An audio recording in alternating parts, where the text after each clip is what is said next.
What is going on, everybody? How are y'all doing? We are back tonight with another episode of the Gaming Den. Pull up a chair, sit back, relax. We're going to have one hell of a time tonight. We have Will 777 JP coming on to join us, and my goodness gracious, it is going to be a wonderful show. Not because of me. Not because of me at all. Just because of the time of year that it is. That is right. Tomorrow we get the Game Awards. We are absolutely going to have a great time talking about that tonight. That's one of our main topics. We might not go anywhere else. But in case we do, we have things like the PlayStation Plus catalog to talk about. Because I actually think December's a great month. We have Netflix not really attributing any value to Warner Brothers games. So it sounds like Netflix is kind of like the rest of the gaming industry. But we're going to talk about that a little bit because there are some things that I was looking up earlier that say, hey, this might be a Trojan horse by Netflix to try to like throw the FCC or the FTC off of the FCC. Good lord. It's the fellas at the freaking FCC.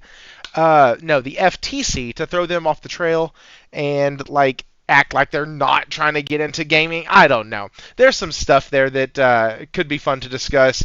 And then Call of Duty is backing out of back-to-back Black Ops or Modern Warfare games. It looks like the yearly releases just aren't going to keep happening. And then something that I'm excited for, something that, dear goodness, I'm glad somebody said it. Square Enix investors call for concrete countermeasures addressing critical management issues. Good Lord, I can't wait to discuss that. I actually do hope we get there. And then on to predictions, guys. I have this pulled up right now.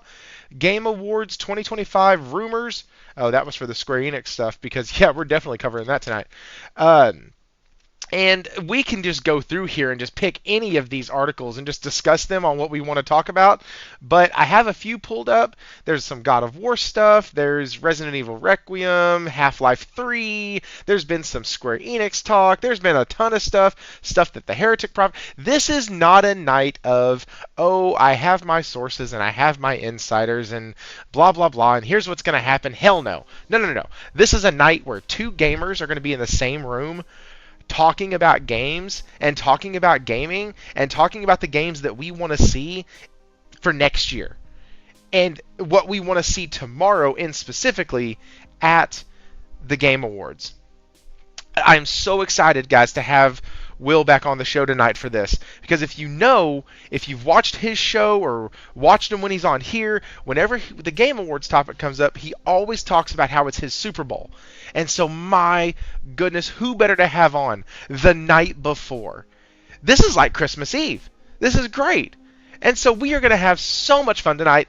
Let me welcome some of y'all in from the chat. What is up, Hero, Rachy7361, and Dizzy Delta 88. I see some others out there. If you're in here and just kind of lurking, drop by, leave a comment, hit that like button. If you're new here, this is a show that happens every Wednesday night at 8:45, and let's get into it. And to do that, I need to bring in the man, the myth, the legend, Will 777 JP. How are you, sir?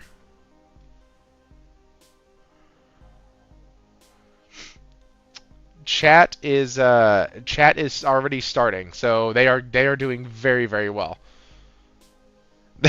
That's, all right. So you know how we start the show.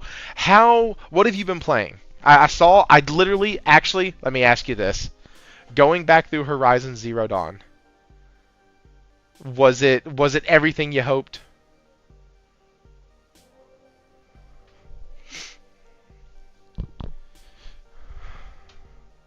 Oh, hang on. They say they can't hear you. Give me a second.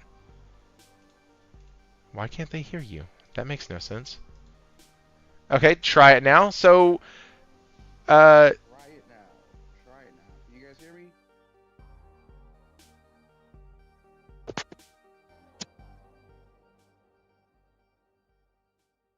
Hey, there we go. Thrifty, finally got it handled. Well, I hope you guys can hear me because I am talking about one of my favorite IPs ever, and it's Horizon. Yeah, that's what I've been playing. I just finished it right before the show started, actually, and you caught me a little off guard because I was texting David Faulkner. Shout out to David, and he's like, "Brilliant IP," and I was just like, "Yeah, that's the only IP that I own: PS4 physical, PS5 physical, PS4 digital." I paid the $10, upgrade for the PS5 digital. I also got the PSVR 2 copy of the game. I got the collector's edition for Forbidden West. Yeah, it's I'm salty that PlayStation hasn't released any plates or stuff like that. First action figures I bought in, I don't know, 30 some years were of Aloy and Varl. But yeah, no, it's a great game. I really really love it, and I just beat it again for like the fourth or fifth time. Man, that's so awesome. I love going back to games that we just love, and just 'cause you can just go back and you can keep playing them.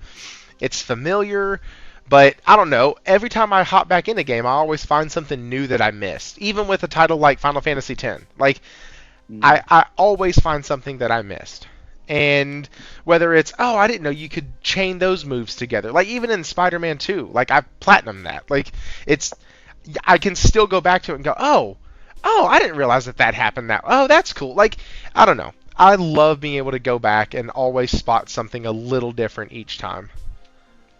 Yeah, and the cool thing about Horizon is, like the first time I beat the game. And mind you, this is a game that I didn't really like when I first played it.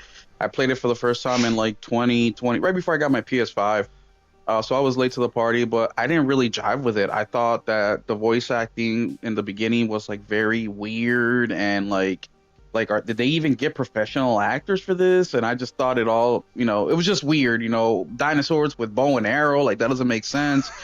So after like the second or third try of actually trying the game, because obviously if the freaking game sold, I think it was like 20 million copies or 15 million when I got into it. Obviously they did something right because that many people aren't just gonna buy a freaking game. So that sucks. But I stuck with it and everything started to make sense. And the thing that I like about replaying a game like Horizon is the storytelling is layered and when people look at the map, right, they make fun of Horizon because of the map, right? All the check marks that you have to do, right? But the thing about these check marks that's unique in the Horizon game versus a game, for example, like Assassin's Creed, is that the check marks only populate once you get through it. You know what I mean? Yes, you can see certain things like the fire pits, but that's really about it, man. It's not until you start to open up the game that you start to see all the check marks pop up. And even with the check marks popping up, it doesn't tell you exactly what's there or even the specific area, or not the area. It does tell you the area, but it doesn't tell you the specific point of where you have to be. So there is some exploring that you have to do in order to find the specific point that you're trying to get to. I So hate I it just when think that that's a happens. Sorry, go ahead. I was just gonna say that's what I think that's what separates it a little bit from the other open world games, how they have that layout. But remember, you don't have to look, guys. You can just turn all of it off, which you can.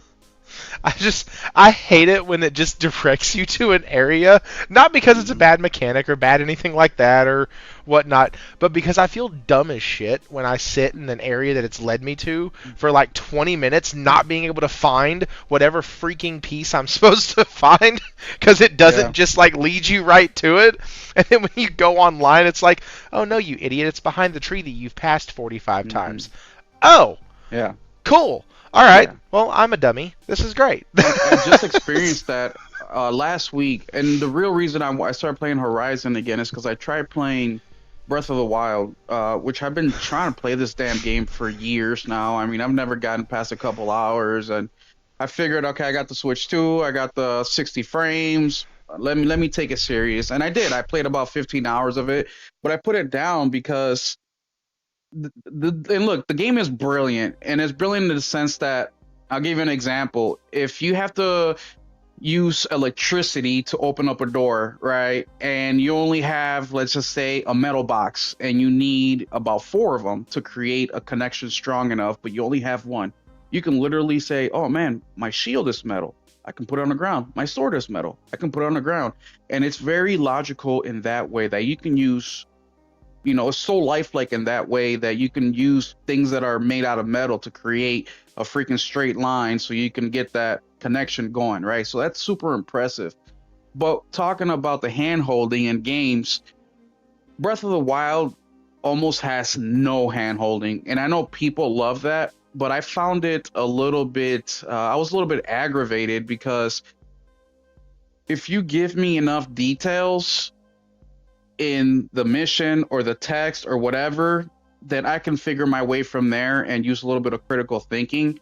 But what I don't like is when they just say it's right here within a 5 million square meter area. Good luck. That is what I don't like because it just becomes overwhelming. And then it also has like a Souls, like Elden Ring kind of build to it, where if you get to a certain level, you're not strong enough. Well, you should probably go back and level up. It has that, but you're exploring and trying to figure out the mission while you're trying to figure out which way to go, while getting told in the game that you're not strong enough to be here yet, and just it funnels you through where they want you to go any damn ways. You know what I mean? Unless you just go back and level up and farm for 20 hours and then force your way through the way you want to go. But I wasn't digging it. I wasn't having a good time, and I stopped playing it, and I went to something else. Raichi 7361 said, "Give this man a gallon of yellow paint. Damn straight, I'll paint that shit myself too." Yep. Yep. And I don't need everything. Like in Horizon Forbidden or Zero Dawn, there's almost no yellow. The only thing that's yellow in the game for pathwise is ropes, maybe a log here and there. But if you look at the rocks, there's no yellow. If you look where your next climbing point is, there's no yellow.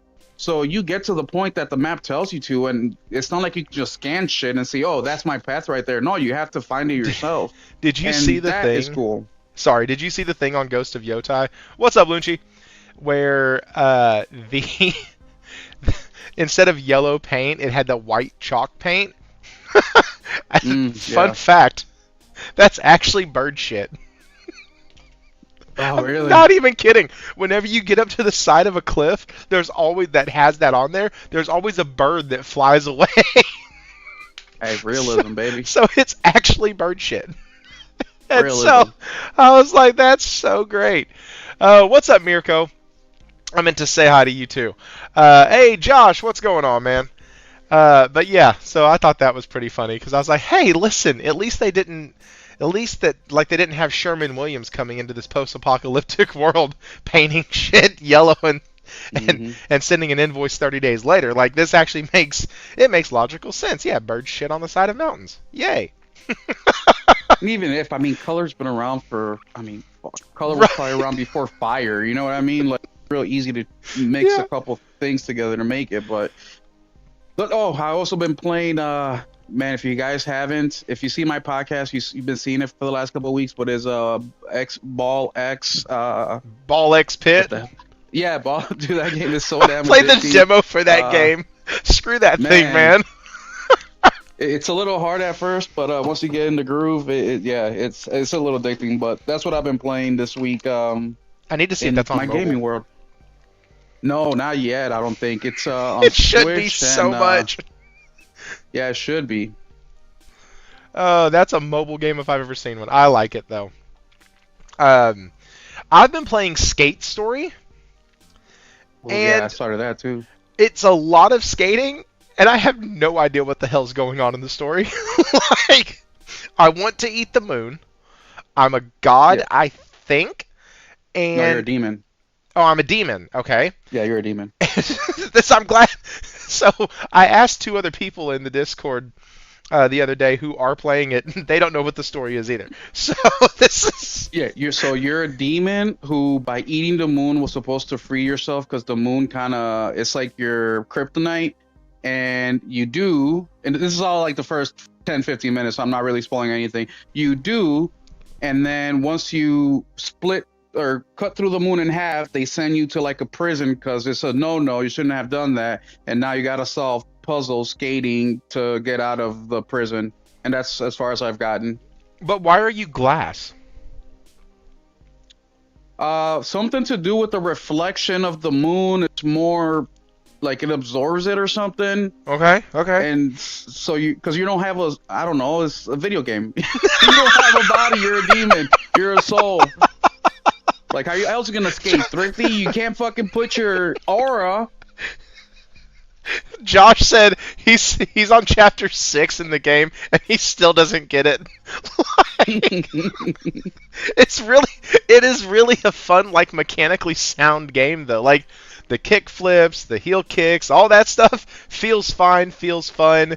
But my goodness, if you absolutely hit a curb, you are completely shattered into so many pieces. Oh, but no, it's so you can crash and start again. That's right. That's right, Josh. It's in the script, as my dad used to say all the time. I have my son saying that now. It's terrible. His younger brother will go, I wonder why they did that and not this, and my oldest will go, it's because it's in the script, duh. Like, jeez, dude. Just brutal little children. Brutal. So yeah, I've been playing that. What else did I do? I don't know. I played 86 games last year. And so I know you probably played Will, like, what, 247? 352. Ooh, dang, I lowballed you. I lowballed you, my bad. Well, you were close. It's like 270 something were PS5 and then like 70 something PS4. Oh, nice. That's awesome. Cosmic Hero Invasion. That's the other one. Ta-da. Been playing that. My kids and I have been playing a lot of arcade mode on it. I have kids that just love Venom, so it's like, I want to be Venom. No, I want to be Venom. No, I want to be Venom. And so it's a really fun time. They don't understand the storytelling is so advanced. They make Kojima look like a child writing fan fiction. Kojima needs to step it up, man. Go talk to those guys over at Skate Story, man. That's where it's at. I'll tell you what, I'm digging the game though. I started playing on my lunch break at work yesterday, and after 30 minutes, I put it down. I'm like, no, I'm gonna play this at nighttime with because the music is pretty chill, and I actually like the game. So I stopped playing, and then I ended up playing Horizon. But yeah, I'm enjoying what I played so far with Skate. Yeah, it's not bad, and hey, it's a free title to those who have. Skate Story was one guy. That's pretty cool. Love that. Thrifty is playing Ease. Eves? I'm not playing. No, this isn't Ease on the screen. This is Trails in the Sky FC. I just picked that copy up. Oh, it's so good. Dude, I got it for $30. Oh, that's a good deal. That's a great deal. Yeah, that's why I scooped it up, because I'm not ready to play it, but for $30, I'm like, oh, hell yeah. Yeah, that's a really good deal. I am done with Chapter 2, which is technically Chapter 3, because the prologue was its own damn chapter. And it only has 2 more chapters left, so I think I'm halfway through the game. Oh, looks so good. You said it looks the same. I can see that. I can see how you would say that, because Trails in the Sky FC does look very similar to, like, Ease 8. Ease Aren't 9. they made by Gunho or something? He said they're the same studio. Trails in the Sky. Yeah, I'm pretty sure Gunho makes all those games. Like Lunar and shit like that. Trails in the Sky and Ease are 2 major RPG franchises. Yeah, Nihon Falcon. Okay, that's interesting. Yeah, the what was I saying? Ease 9 kind of took it in a different art style, but definitely this looks a lot like Ease 8. A lot like Ease 8. And I didn't even realize that until Nelson just said something. By the way, what's up, Nelson? I hope work is treating you alright tonight. Nihon is Japan. Yes. Yes. These are developed in Japan. Give me the rest of that, Josh. Why what is... Oh, I see what he's saying. Okay, so Nihon is Japan, Falcom is US. Mm. So is it like a Square Enix situation? Where I I don't mean, know. where it was Square and then Enix and then they combined, I have no idea. or maybe they're Okay, just he's split like he's East or saying West. no. So I'm He just gonna. said, "We're learning, Josh. That's what you're here for." I'm just gonna. The studio is called Falcom. Okay, this is. Guys, if you're just now joining us, this is where producer Josh earns the $0.00 that I pay him. And This he's gonna is get a fat bonus this holiday season too, a, 0.000. a fat freaking bonus. Oh, Nihon means Japan. Hey, Oh, thanks. okay, that makes so much sense. What the fuck? What are we talking about? Square and Enix and shit?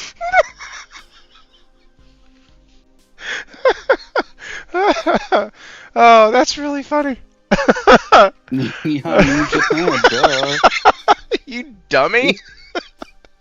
Hey, I'm starting to pick up Japanese, man. I started playing a little bit of Atelier Ryza, and that's Uh-huh. all voiced through Japanese. So maybe I'll pick some. Maybe I'll know how to say Japan in Are Japanese you next playing time. the one with the PS Plus subscription, or are you playing the first one? No, I ended up getting the physical trilogy. This game was recommended to me by my buddy Ricky. Those of you guys that don't know, Ricky is a good friend of mine. He's a district manager for GameStop, and that's how I can sometimes get games from him.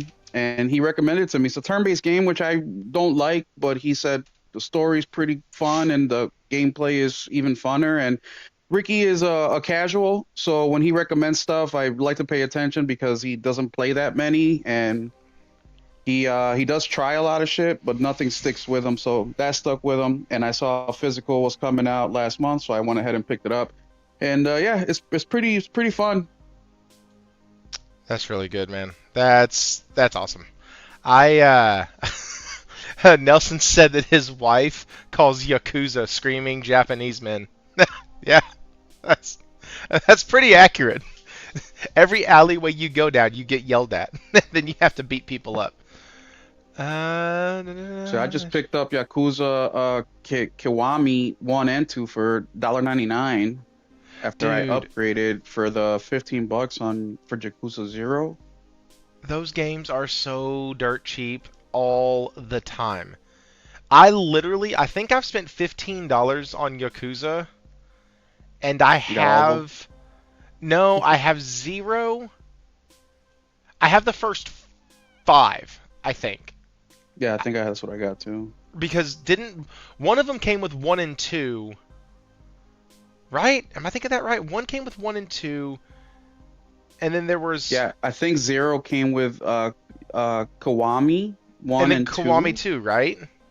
I think so, or maybe Kiwami 1 came with 0 and then Kiwami 2 came with 2. I don't something like Yeah, that's that. what it is. I will say this: I But played the trial or the demo of Like a Dragon in Hawaii, or Hawaii Like a Dragon, or whatever it was, yeah, Nelson loves that game. and it felt more fun than the other Yakuza games I've played. I don't know if it was just the Hawaii setting, or the main character was hilarious, or the combat.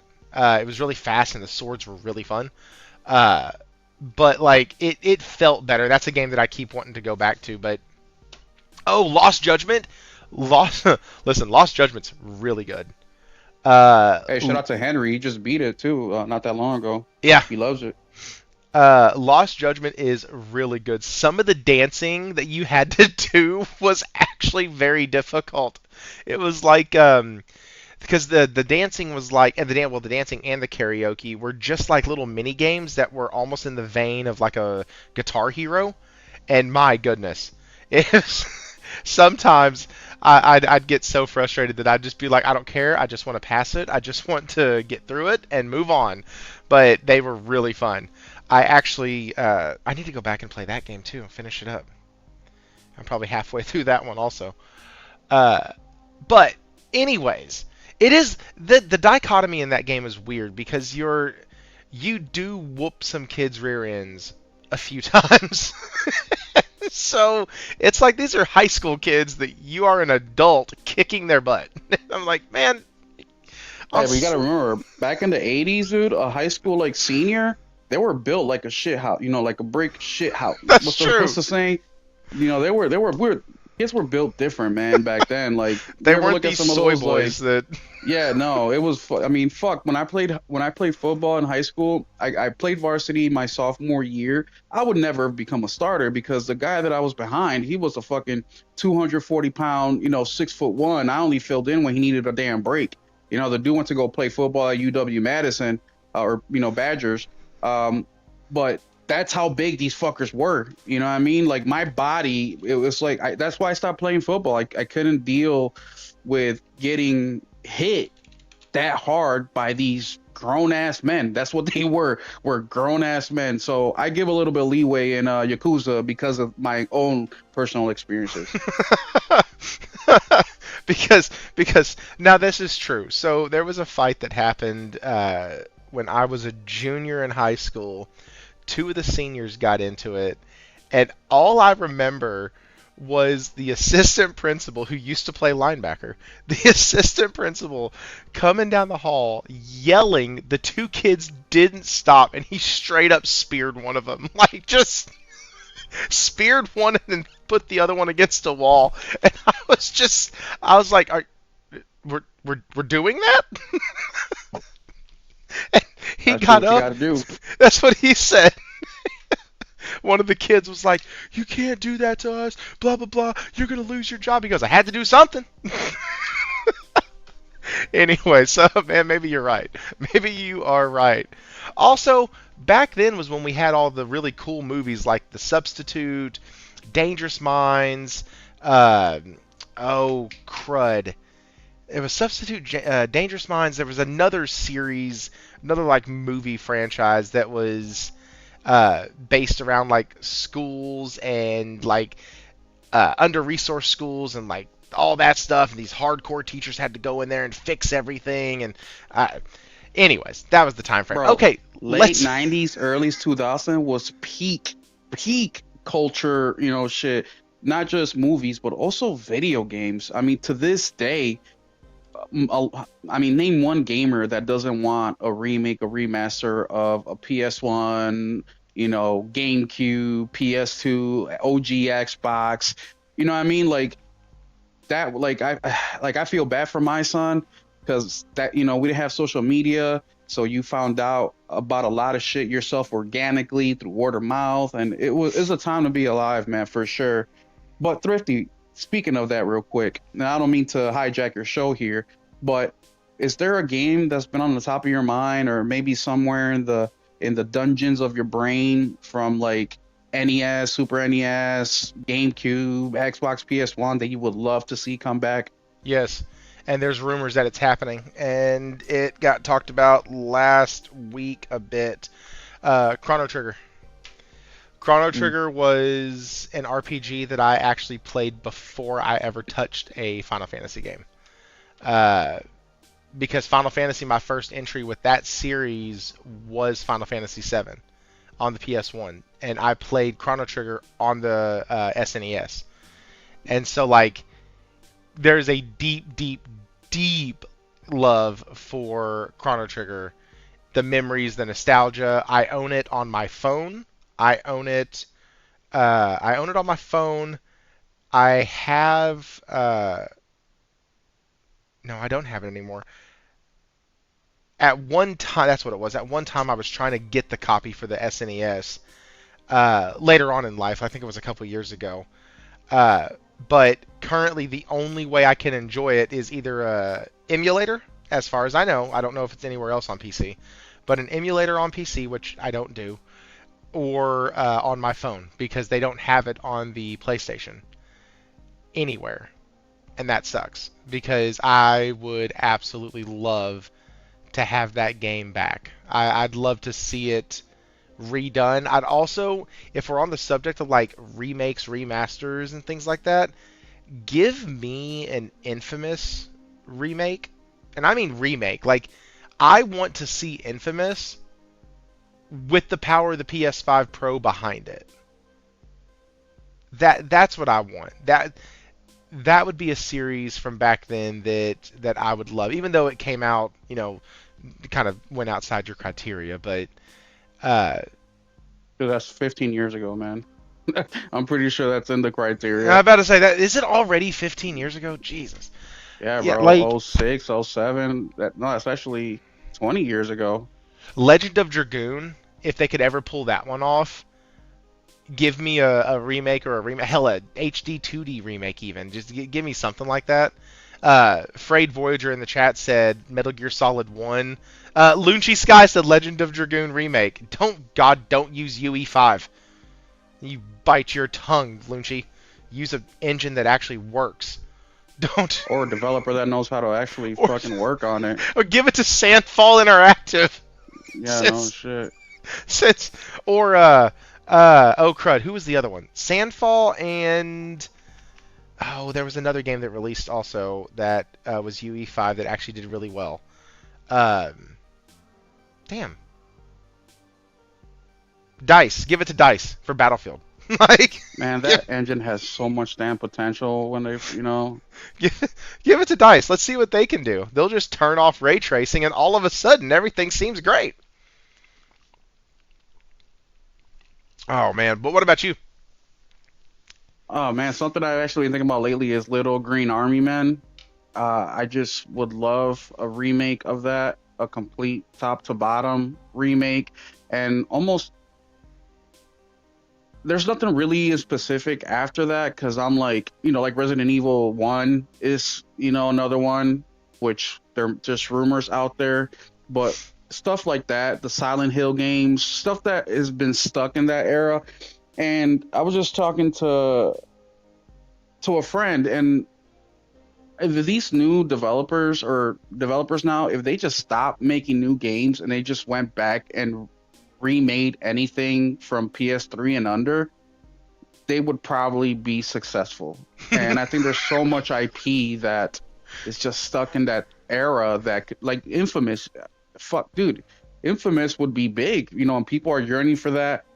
It's just the games they made back then, they're just way different than they are now. Everything is so cinematic and which by the way is my favorite way to play a game. Like my top three are Cyberpunk, Ghost of Tsushima, and Horizon, right? Very cinematic games, but sometimes they let cinematics kind of be too in control of the game, or sometimes they let gameplay to be in control of the game and they don't have a good mixture of it.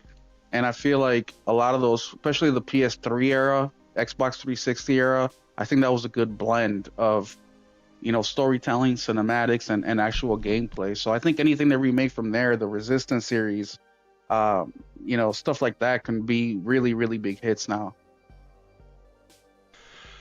Xenogear, I agree. But we talk about this all the time. Like, if you take a game, and I don't think a lot of the games that we mentioned as remasters would do well.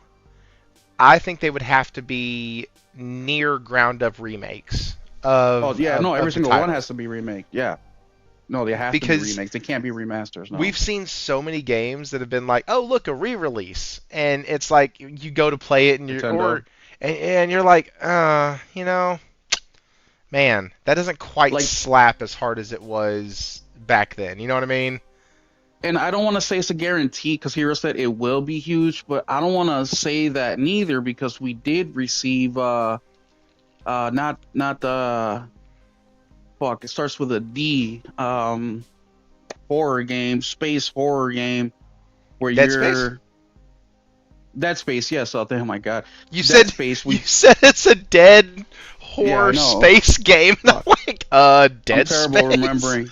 But Dead Space, that was a complete remake from the bottom up, and that only sold a couple million copies. Now, EA did make a little bit of money on it. They broke even and then some, but it wasn't enough for them to continue on.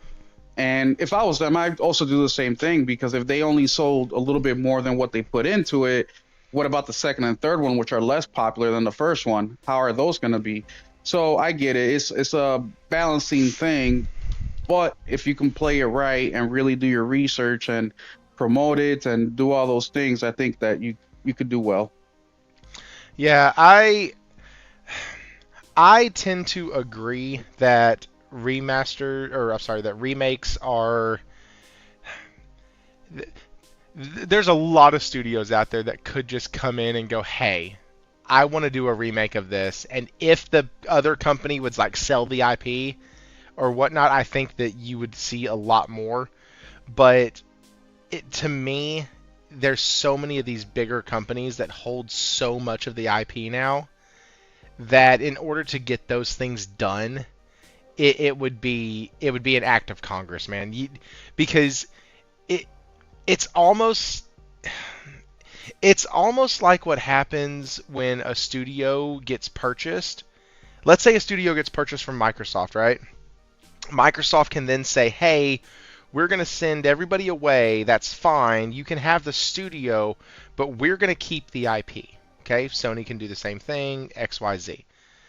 Well, are they going to make a game with it? No.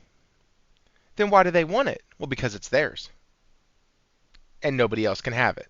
And I'm like, but you're not going to do anything with it. That's correct. And so getting those IP from people, Josh said, oh, you mean Rare.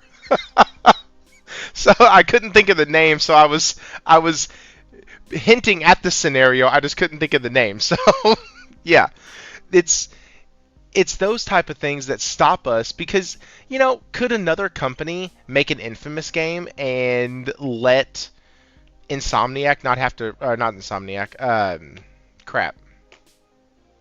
Who the hell? Sucker Punch. Let them not have to worry about it? Sure. But PlayStation's not letting go that IP.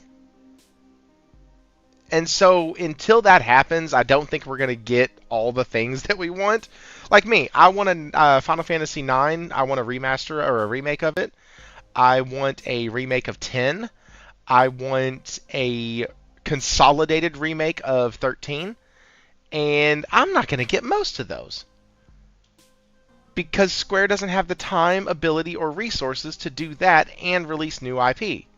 Now, this is where, like you said, if they just focused on releasing the old IP, I think Square Enix would have a much better time, and everybody would complain that, oh, we're not getting any new IP, while all of the old heads went and lapped up every single bit of remaster they give us, or remake they give us.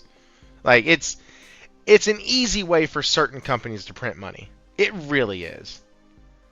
And I saw this interview on not completely because he had a paywall in Mystic Ryan's channel where he interviewed one of the guys who runs a company who they use what's it called? What PC people do to play games like Nintendo games, for example. Whatever, but their job is to. That's what they do. They approach different companies that may be owners of IPs, and they will say, hey, based on our research, based on our community, based on blah, blah, blah, we think that this IP would be a good one to bring back. And then they will go ahead and do the developing or remastering. Not remastering. Damn, emulate. Thank you, Josh. Emulate. They will emulate that game into modern hardware. And then sometimes they'll be like, yeah, we agree deal where they will split profits, but then so many things could be licensed out, music and whatever. So it makes it almost impossible. It would take so much money to go to court and get the agreements for these games that it's just not worth it, right? Based on what they calculate they can sell out of it. So it's not as easy as it sounds of just like, hey, yeah, we made this game in 2001. Let's go ahead and pawn it off to a different company that can emulate it or rebuild it, and we'll split the money. It's way more than that. Sure. Yes. No. I was being extremely reductionist, and I get that. Oh, so was I. I mean, fuck. I was like, they should just anything old PS3. Just push the damn button and give me my game. Like. Well, remember, it wasn't a few years ago where a lot of fucking guys, they lost their like key code or whatever to make some of these games where they lost the blueprint on how they made it. Shoot, where what even game was that? PlayStation started a lot of them. I mean, PlayStation even started their own preservation thing. No, there was a recent one where it was a remaster or a remake that came out but it was a remake because they literally had to build it from the ground up because they lost the original code. Yeah. Oh, was it Kingdom Hearts? I don't know if it was that one, but yeah, Ah, dude. okay. Well, we do have a special guest dropping in. What is up, Jez? How are you? Well, he's muted. Okay, well, he'll come in when he comes in. Okay, so that was a really good conversation. I enjoyed that. Man, that got me hyped. Let's keep going. Let's do. You know what? Typically, I would hold off and we would jump into some of the news topics, but screw that crap. Let's get into the Game Awards because tomorrow is the Game Awards. We have a big 3-hour, 4-hour show tomorrow that is going to have a ton of trailers, a ton of announcements, a ton of commercials. Probably Raichi already said we're going to get 3 really poorly placed Game Pass ads. We're gonna get that. Maybe some Steam Machine stuff. So this is the fun stuff, right? If you've been here at the channel for a long time, back in the day, this show about over 22 weeks ago now. If you go back 22 weeks, this show used to be called The Playground, and the whole thought process behind it was all of your buddies when you were kids getting together on the playground, talking about the latest news, rumors, arguing with each other about who was better, Mario or Sonic. It was always Mario. Like talking to each other about if it was Mortal Kombat or if it was Killer Instinct, like which one was, or Street Fighter or Killer Instinct, which one was the better one, and it always boiled down to like this just desire to love the things that you loved, and it was so awesome. And so I called the show The Playground, and tonight is going to have that feel of just 3 gamers getting together now and talking about what's exciting. Like, it was always Street Fighter. Yes, it was. It was always Street Fighter. Killer Instinct was fun, though. Cinder was my main in Killer Instinct. That's back when I had actual good reflexes. But I don't have those anymore. But we have this show coming tomorrow, and we have a chance to see and to just enjoy it. Turn off X. Turn off any negative Discord feed that you're in and just enjoy being a gamer again. And so that's what we're going to do tonight. Will, there are so many games, and Jez, whenever you come back in, I'm hoping you can hear me. There are so many games that are rumored right now. But I know that you and I have games that we would just love to be able to see at the Game Awards tomorrow. I have a couple that are possible, a couple that are maybes, and then I have some that are so far-fetched and out there that it will never happen. It's like the what if you win the lottery question. But Will, I want to start with you. What is something that... Give me a couple different things. What are you looking forward to tomorrow? And give me that pie in the sky, and then give me kind of that game that is maybe possibly could be there. So, so my pie in the sky is not even anything specific, but I'm gonna tell you what I'm really, really yearning for. And I want to act like I'm a connoisseur of gaming, and I play everything, which I do, right? I play all sorts of games, and doesn't matter the genre. Heck, I'm even getting into turn-based games, which I hated for so long. A lot of you guys know this already, but I'm even trying to try some of that stuff. But what I really would like is that big AAA, high budget, high production, action adventure, RPG, open world. Like, that's what I really, really want. And people are like, well, what's the big deal? We've been getting a ton of those. And yes, we have. But if we look at the last couple of years, there's only certain of them that really hit, especially for me. Like, I'm a big shooter kind of guy. We really haven't had many of those games. I mean, we got Borderlands, but the story, I mean, come on, who talks about story when it comes to Borderlands 4, right? So that's what I really want. I think that's why I'm really looking forward to Crimson Dawn. I really want something like that, like Dragon's Dogma, something kind of around that realm. I feel like things have been very specialized nowadays, and even though we have a ton of games, it doesn't feel like we do have a lot of games, if that makes sense. And I've been playing a ton of indie titles. I mean, my top 5 games played this year for the wrap up, I think number 1 was Assassin's Creed Shadows, not because I loved it, just because it took that long to beat, which was like 90 some hours. Then number 2 was Ghost of Yote with 70 hours. Number 3, Death Stranding 2. Number 4, I forget what it was. But the point is, all these games were basically around that action adventure kind of realm. And that's what I really, really would like. Now, as far as like the low pie kind of thing, I really, really would like Assassin's Creed 4 Black Flag. That's one of the few Assassin's Creed games that I haven't played. I actually tried the PS4 version a few months ago, and I put the game down because it looked old, it felt old. I still played decently, but I'm like, my eyes have been feasting for the last 5 years, and to go to something like this, like it's not clicking with me. So if they can do something with that, which by the way has been rumored, but it's been rumored for years, that would be one that I would be hyped for. But my very top one, man, honestly, it will be preferable from PlayStation, just because they hit that storytelling really, really well most of the time. Production value is really, really high. No bugs, no performance issues, and that's what I really would like to see tomorrow. And fingers crossed, man. So so you gave me what you kind of want to see. You gave me one that you think will be there based off of the stuff we've learned and maybe some rumors. What is the one thing, like, if Will was sitting there watching, what is the one game that could pop up on the screen and you'd be like, "Oh, holy shit, I need that right now." Like, what is that for you?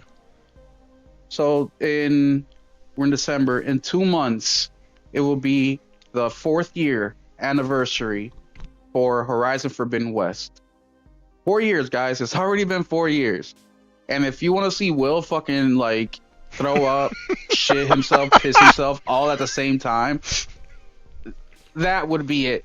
If they fucking announced the 3rd game, that's not the live service, which I won't throw up, piss on myself, and shit on myself at the same time. I will probably just like throw up a little bit, because I will still love to play that game, especially if it's based around the war before.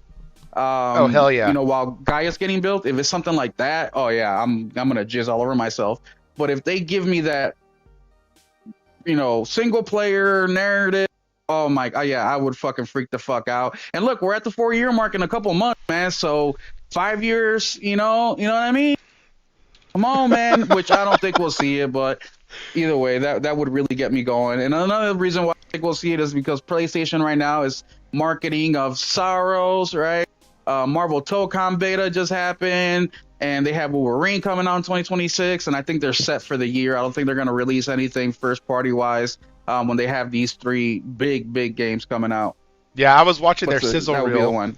And on that sizzle reel, I saw Marvel Tokon, I saw Saros, and I saw Wolverine, and I was like, well, shit. PlayStation's set next year. Like, they got 3 good titles that are going to hit the ground running, and so that's Warawana said Concord 2. hey, I wouldn't. Yeah. Will's like, I wouldn't kick it out of bed. That's fine. Yeah, I mean, yeah, fuck it. Fuck this. Yeah. Oh, Jez. Not a service player, but fuck it. Is he in? Jez, you're in? Yeah, Jez is here. Yeah, what's up, man? I finally hear you. Holy crap. Yo, I went on Discord on PC, and it, I entered on PC's the mute, and I devil, was bro. already, can you hear me? Yeah, I Jim, can hear you. Yeah. Phil Spencer heard you, and he's like, "No, we got to Microsoft put a bug over there, Jez." I was already in. I was doing my retro gaming, and once I started up all the emulators, I could not get back to Discord again. It was Nintendo coming after you. No, man, I wanted to. I had so much fun just doing my the retro gaming on the gaming deck. I just wanted to do it again, and now it froze. Why did it freeze? Oh my goodness, PC gaming, goddamn. Warawana with the member for 17 months says, I am hearing now that not many devs worked on Last of Us Online. Is that true, or is this true? If so, then why are there other... Bro, that is a question for Jeff Keighley. Appreciate you being a member for 17... Not Jeff Keighley. Lord Jesus. Holy cap.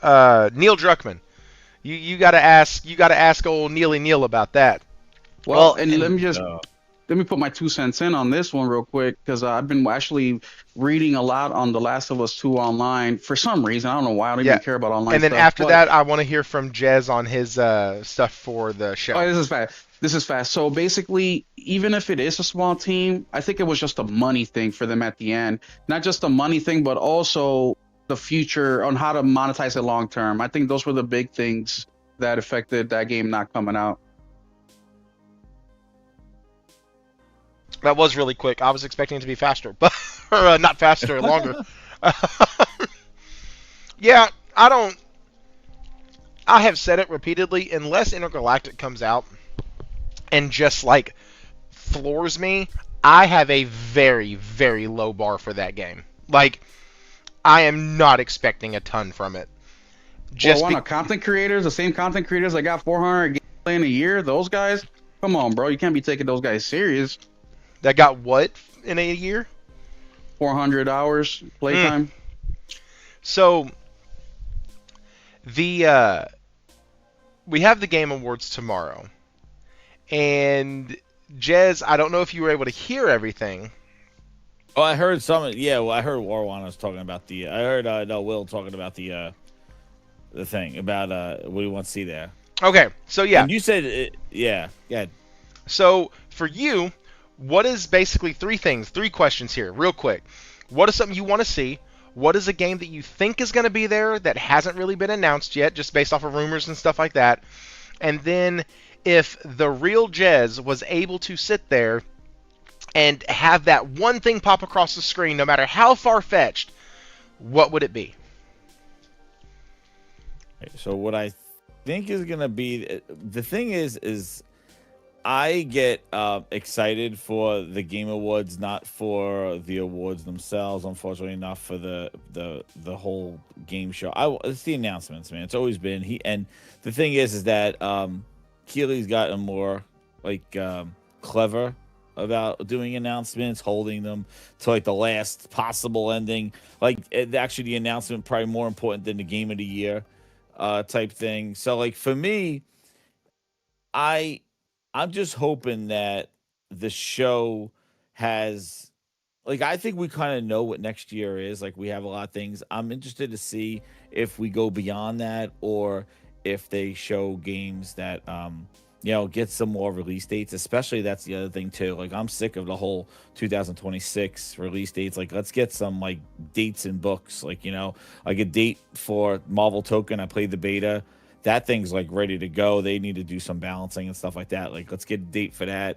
And I'm really, the things are for me, it's really the PlayStation stuff that really excites me. I want to see more of. I would love to see Intergalactic gameplay. That will be something that I'll be holy crap, because we know that Naughty Dog, I think, needs to get back, to show this stuff there. I think that the reveal was great last year, and I think now it's time to show gameplay and show that Naughty Dog gameplay in something that's not Last of Us and not Uncharted. And I think that will be pretty amazing. So that will be something that would really just blow my mind, because I know the way they are with details and stuff. That's the kind of injection that we, the gaming industry needs. We need that stuff. I'm sick of these free-to-play shits. I'm sick of these service games. I'm sick of all this, this minutia that we get, or these, these games that are kind of, par for the course, that we kind of can read between the, we can see what they are. So I think that, that injection of gameplay, if they wanted to, I don't know how much of Wolverine will be seen there, but it's really the PlayStation stuff. I know Keighley likes to show those things there. As for anything else outside of what PlayStation has, I really, it will be incredible if Nintendo brought some announcements for the Switch too. I think that they need to kind of show the next Mario game. They got the movie coming out next year, but the problem is that they are already remastering, I believe, Universe. again. So I don't know if they're planning to come out with a new Mario game, but I think they got to start doing the like what's coming to the Switch too. I think I think they need some kind of lineup there for the Switch 2 for next year, showing why next year is the Switch 2's lineup. So I think that they need something from them.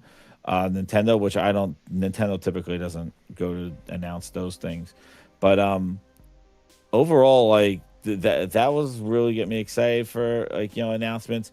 What I expect to see, a lot of roll my eyes saying, why am I watching this stuff? Because I feel like the pacing has been off, and either it's an award show or it's an announcement, and I think now we're seeing this become an ad show, and the commercials are absolutely insane. I just saw that article about $1 million or something to get. Jeff Keighley thinks he has a Super Bowl here.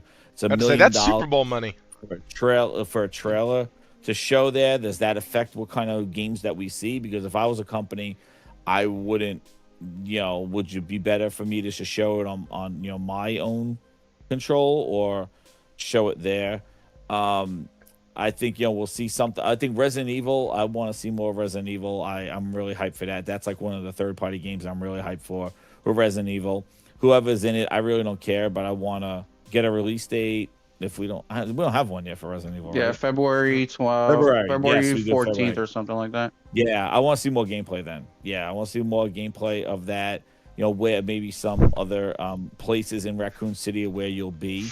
I would love them to show more outside environments, things like that. If we're walking around Raccoon City, even what's left of it, if it was a whole of it or outskirts of it, that would be pretty cool. Getting some things there. And what else? I'm trying to think what other games that will really like. Oh, I think is it Crimson Desert? Is that the game or that game looks freaking crazy? That is it Crimson Desert? Yeah, it's called Crimson Desert. That game threw me off because I dismissed it when I first saw it because I thought it was just another like a branch of their online. And is it Crimson Desert? Yeah, it's the armor. It's like the game. It looks incredible. It's like an RPG. Yeah, and it's not online. It's like supposedly like a story-based, story-driven game. And so that's one that somebody else mentioned in the chat this time. And in the Discord, Quiet Doom was surprised that I wasn't like following it pretty closely because it's a game right up my alley. I was like, man, I don't like multiplayers. And he was like, no, this is a different one. It's not. No, it's not. Yeah, no, that looks, that's like an epic like RPG type thing. Yeah, I'm interested in to see that. And really, I can't think of outside of, maybe if they do, for me, Gears E-Day, if there's gameplay for E-Day and we see that, that's kind of what's one game that nobody has really been talking about in our little circle is that by Wizards of the Coast, Exodus, I think it's, bro. They say they're gonna be there tomorrow, so yeah, they've been counting down. I'm excited to see what they're gonna. Yeah, I'm excited what they're gonna show because that's highly anticipated, like highly. And Jesse, I don't know if you remember that game, but that's the one where Matthew McConaughey voice acting one of the characters. They got announced at the game of. I think it's called Exodus. Called Exodus. Yeah, it's Exodus Gods and Kings. No, that's a movie. It's called Exodus the game, and it's made by Archetype Entertainment, published by Wizards of the Coast, and it has ex-developers from BioWare working on it, who worked on Mass Effect 2 and 3. Mm-hmm. So, hell to the yes. Also, Matthew McConaughey. Hell yeah! Mm-hmm. All right. All right. If he doesn't say, this is "Hey, Warren, you can come on in, man." You're and guys, I want to ask you this stuff because the thing that kind of drives me insane is like we see these games, they look awesome. We don't get release dates. We don't get a release year. It's a trailer. You're like, what was that? Oh, what was the other game with the horror game like that we saw? Was it the Summer Games Fest or it was like this crazy horror game with like big babies? What the hell was it? It was like. It looked. See, I don't remember these things because we don't have release dates. Like they have these things that visually look cool. It looks like a great game, but we don't like the follow up is just not there sometimes, and it just drives me crazy that I can't get excited unless it's something tangible that I know when I'm gonna play it. I see gameplay, and like I'm ready to go. And I feel like they use these things for an audience to maybe just kind of a glance or show something incredible and show something like, like eye popping. And then it's like, yeah, coming, no release date. Or it's like, oh, wow, what was that? For that's cool in the moment, but I can't get excited for something that I don't know when it's coming out, where it is. I'm very impatient, and I want to know. Yeah, I'm gonna play that, especially when they're normally fucking years and like look at Judas, exactly. man. Yeah, We've heard about Judas forever. Oh my god, please, yeah, Judas was like 3 years ago, 2 years ago. And I didn't know this, until recently, but I've learned since then that Ken Levine, he's the type of guy, and I think that's why it took him a while to make a game, because he's the type of guy where he's like, I don't need the pressure to release a game. I don't need you guys bringing down my back. Like, I want to take my time to build this shit. If you're not gonna be that type of publisher, then stay the fuck away. And I appreciate that from him, but that's been my argument with the video game industry for a long time, is they have such a hard time with balancing, professional management and these artistic dudes and women creating these games. Where look at Naughty Dog. I mean, they're releasing one fucking game a generation. Like, to me, that's unacceptable. What in the world was that? The hell was that? That's not like a damn chainsaw. It's a horror movie. That's my bad. It auto plays when I join a thing. I didn't mean that to play. Sorry. Are you shitting me? It continue. auto plays when intro sound effects. Yes. Sorry. It's like it was like a horror movie. I was like, holy shit. I was like, I've been watching a lot of scary short movies, and it's like, I used to have it set as this. But it's super pretentious. Warawana has arrived. Please applaud now. So yeah, I stopped. Oh man, is that Discord premium that you got? Oh yeah. You got to suck Phil off to get this. Oh shit! How much you pay for that? Oh man, I need an intro. That's funny. Yeah, I got. I'm paid up for 4 years, so. Oh man, he got intro. Bought it all for $1. It's just stacked them. Yeah. Like, first off, I think, how long is the queue? Because first of all, I'm not gonna watch like the first hour. I'm gonna be at my son's Christmas concert, so I'm not even gonna probably be about 3-4 hours. Yeah, I mean, that's how long. 3.5 hours. Yeah, he runs that shit like a pay-per-view. I'm the opposite. I love the fucking Game Awards. I mean, I don't watch much media. Like, I don't really watch TV. Like, gaming, free time that I have goes to gaming. So this is a Super Bowl for me. I love everything from the commercial. I do agree with the pacing. The pacing, it ruins the vibe when it's fucked up. It was pretty but bad I think last Jeff year. has been getting better and better and better as the year goes on. So we'll see if finally it clicks for him tomorrow. Yeah, so, like 2 years ago he had good pacing. I don't think last year was good. I didn't think last year was the one good with the either. Muppets. Oh, well, he always has the Muppets on. He's the old men on the thing. Yeah. He always has the Muppets there. No, Now he has Jez, Miss Piggy this Miss year. Piggy. 2 Yeah, years yeah. ago was all the Yeah. mobile ads, wasn't it? No. I thought that was all the mobile and Game Pass ads, and then last year Oh. was when he moved all of the like awards categories that weren't the major ones off to like a side screen, almost like a Oh, little. he does that every year. He didn't I do it again. Yeah, he hate does that that every- shit. He didn't I do it think the we stopped first seeing year or the the world second. premiere shit. Like What I world can premiere, he changed that. Yeah, true. What I can say about the Muppets being there is at least it's like different. You know what I mean? No other show has anything like that. And he has his except co-host. for obviously the He's his Muppets. co-host this year. And Bro. he Oh, yeah, uses like the Papa. Muppets to basically be the audience and to kind of troll them a bit. So that's kind of nice because he gives the general, like, he gives us a voice there as the guys who are like making fun of the show or like talking about how boring it is or how many ads there are, because the Muppets will say stuff like that. They'll say, "Oh my God, we got another ad! I can't believe it!" Like, it's And that was new yeah, last but they year. still show the ad. Yeah. Oh, That was new last year. The thing that really pisses me off is when they bring in non-gaming people and give them a stage. Fucking Like, I Al want to see Pacino. Al Pacino. Like, I want to see the guy who created fucking Ninja Turtles or something, the game back in for the PS2. Like, bring that guy up there, or bring the guy up who was part of the guy who created Spider-Man for the PS2. Like, just veterans of the industry.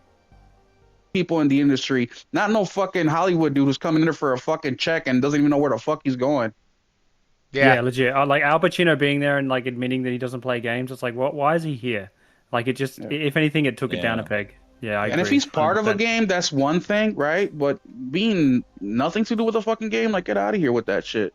Like Yeah, like they want to Tomb be Raider Hollywood announcement so was bad, but my guy, does, yeah. video games Yeah, he are does. bigger than fucking movies. Video games are Exactly. bigger than music. They're bigger than sports. Like, stop minimizing yourself. But that's the problem in the industry. We get that with our journalists. They're fucking shitty, right? We get that with fucking everything that's video game related. We have the lowest tier where these other entertainment or other sectors of business, they do such a small portion of business that the video game industry does, but they have top tier journalists, top tier producers, top tier fucking everything for such a small in comparison.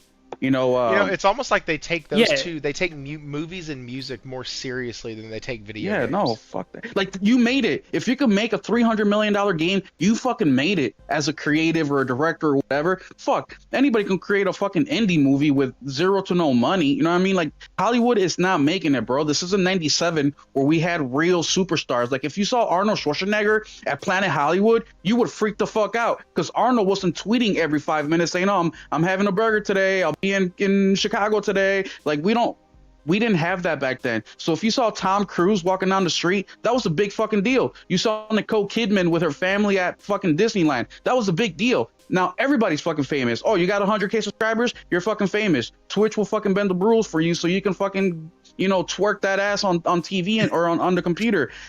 Being famous means nothing nowadays. So bringing in this fucking Hollywood is bullshit. Sorry, I'm sorry. I didn't mean to get on a rant. Go ahead. No, I Laura. agree with everything you're saying, but it's funny, like these days you don't want to meet someone who's a celebrity online because normally they're fucking popular for taking the piss out of someone else in public, you know what I mean, or pissing them off in public and seeing their reaction. So Or wearing a banana 100%. suit. What I see Jeff doing is like he wants the prestige that all these other movie shows have, and it's just like, no, pave Nah, there's your gonna be own more way Hollywood in there. gaming. Yeah. Yeah, he's going to keep doing it, and him trying to patent or patent, Present however you want to position, pronounce it. Last year, the Game Awards is just crazy. He's obviously trying to be king of the award shows, but I want just like competition in games and every facet of the world, competition is important. So that's why I want the Golden Joysticks to hang around, even though their audio is terrible. If anyone watched that, the audio was terrible on it, but Production is low.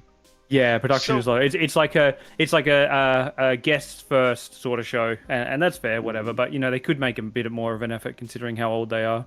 But yeah, I've been on record constantly saying that these shows don't matter, but I do actually enjoy watching them. You know what I mean? Like I say that in my opinion they don't matter, but I do enjoy. Like Will said, he likes watching them. I like watching them. I try not to miss any of them. If I can watch them live, I do. But yeah. I'm keen to see what All right, he pulls so out this year. outside of Bloodborne, 60 FPS Oh my God. on the PlayStation That's never 5. gonna happen. Wara, what is the game that would literally pie in the sky, probably never gonna happen in a million years? What do you want to see tomorrow at the Game Awards? What would be that one Night Rain thing? remaster. Half-Life 3. Yeah, like Half-Life 3 seems like it's in the vicinity of reality.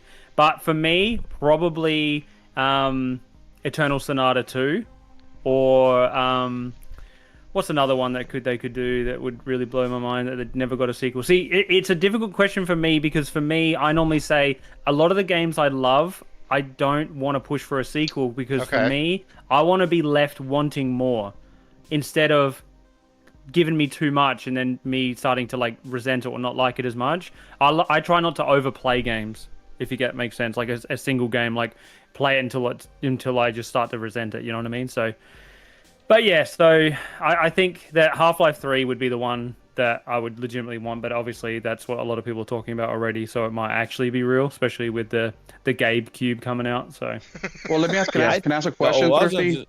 Okay.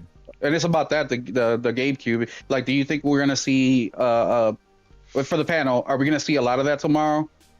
I think so. That's what I was about to say. I think you're gonna see either a commercial for it, or maybe you'll see a something about it, or if they're gonna have some maybe release date for it. But I think it's definitely gonna have some presence tomorrow. So, That's question, Jess. If they have, let's just say they just announce, I don't know, an release date. Okay, that's one thing. But what I'm trying to say, let's say they just do the one thing, right? Whether it's the price, the release date, and that's it. But what if they start to do multiple segments within the show, meaning they tease it in the beginning, they do something in the middle, and then at the end they announce something big? Would that indicate that's because the argument's been that this box isn't for mass consumption, right? It's for a specific type of gamer. So if they do the route that I was talking about, where they do more than just one segment with it, does that mean that Steam is actually pushing for it to be more mass produced and hit more people? Widely adopted. Yeah. Yes. Well, I think the specs alone show that they want this thing to be more mass produced, or definitely for a certain consumer of their Steam Decks. Like they're definitely, like, I don't think they're looking at, console sales of what we traditionally see with console sales, but I do think that they are looking for definitely this is not a boutique item. This thing is definitely spec'd to grab that console audience. They're going after that console audience with this thing. I don't care what people are saying. Yeah, I think with so those too. specs and what it is. I think that they are going after the same people that will consider a PlayStation or an Xbox. I do think that's with those kind of specs. They're not specing this thing as a premium elite PC. This thing is definitely, and again, they're not compromising either for because of the Steam Deck is a mobility platform, we had to go with these weak specs. Dude, they could have, there are many PCs with much higher specs than this, with more RAM, with a bit of a stronger processor, and the 890M, with the HX, the 370, these mini PC, and they're like around $1,000 or something like that, 800. I just saw a YouTube video where a guy just had one for $899. That has the 890M chip in it. It's like a very powerful mini PC. So they could have definitely went that realm, but with this, they're going for the console audience. So that's why I think this show, if that price is right around 500, I think for sure 700. Yeah, I think because of what I do think too is that the other thing that I've noticed in all these award shows and all these Jeff Keighley shows, there's a lot of games that are Steam wish lists, and that's the only reason why they're being announced, is because you can wish list them on Steam, and it is the perfect avenue for somebody to be like, well, here's our Steam machine, and here's wish list all these games today on Steam, and pretty much every game they announce is going to be wish list on Steam, because we don't have release dates for shit. We don't see even gameplay, and it's just like wish list it. That's like the new thing, that you want all these wish lists for Steam, and having the Steam machine there, that would be really feeds right into it. But yeah, the amount of wish lists is sort of something you can sort of push to people who might be helping fund your game as well. So I think that's why they want to wish list things. They're going to pre-order. And Josh said earlier that Steam doesn't advertise when we were talking about whether it be at the Game Awards. But if you remember 2 years ago, I believe it was 2 years ago. 2 years ago, they gave away one. I think it was 2 years ago, maybe 3 actually. They gave away one Steam Deck every minute or whatever the show went on. Yeah, and that's why the joke of they had to rush. What's his name? Kratos' actor. I can't remember his name. I apologize. The actor who played Kratos. They had to push him up the stage. Just like, he's costing us too much money. Give him way too many Steam Decks. Anyway, so, I think I think we most likely will get like a trailer about what it is again, like maybe a sizzle reel trailer, and maybe a bunch of Steam games, like games from the Steam store, like alongside of it. And then not like a launch, but like basically, hey, you can play all these games on this, and then have a release date. I think they'll have a release date. I think that you at least get a release date. That's it, Christopher Judge. Thank you. Tomorrow. Corey.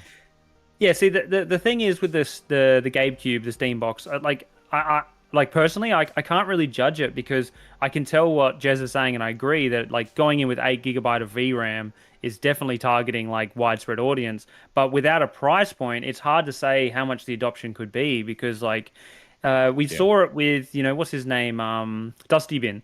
Dusty Bin was talking about like, if they bring out an Xbox handheld and it's $399 or whatever he said, I can't remember. Then he said $399. Hugely adopted. It's like okay, I agree. At $399, it would be picked up a lot. But the thing is, it's not $399, and here we are. So off. Yeah, that's it.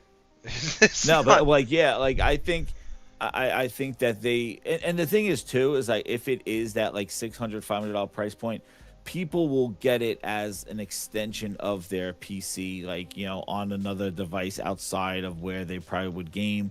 Like it's just like how the Steam Deck is more of an accessory and extension to that. And also too, the other thing to keep in mind is that it is running, I see it just with my Steam Deck, because I have the Legion Go thing is stronger than the Steam Deck, the Legion Go S with Steam on it, and it's a Z1 Extreme chip, but you could tell that games and things run a lot smoother. There's less hiccups. Like even just my emulators on there, I would play on the Z1 chip and my games would stutter, and I'm like, wait, I'm running it in performance mode. Why would these Switch games or the other games stutter? And they'll have like this, always the stutter. And I play it on the Steam Deck, on the Lenovo one with Steam OS, and they don't stutter at all. They run super smooth, and it's just so like there's less stuff going on.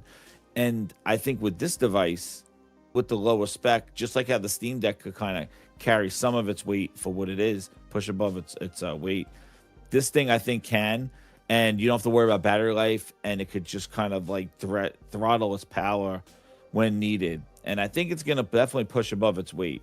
So like it's not definitely like a weak device, but it is spec'd, I think, for them not to lose tons of money, that we're gonna throw all this power in it, and we're gonna sell, to the elite of the elites.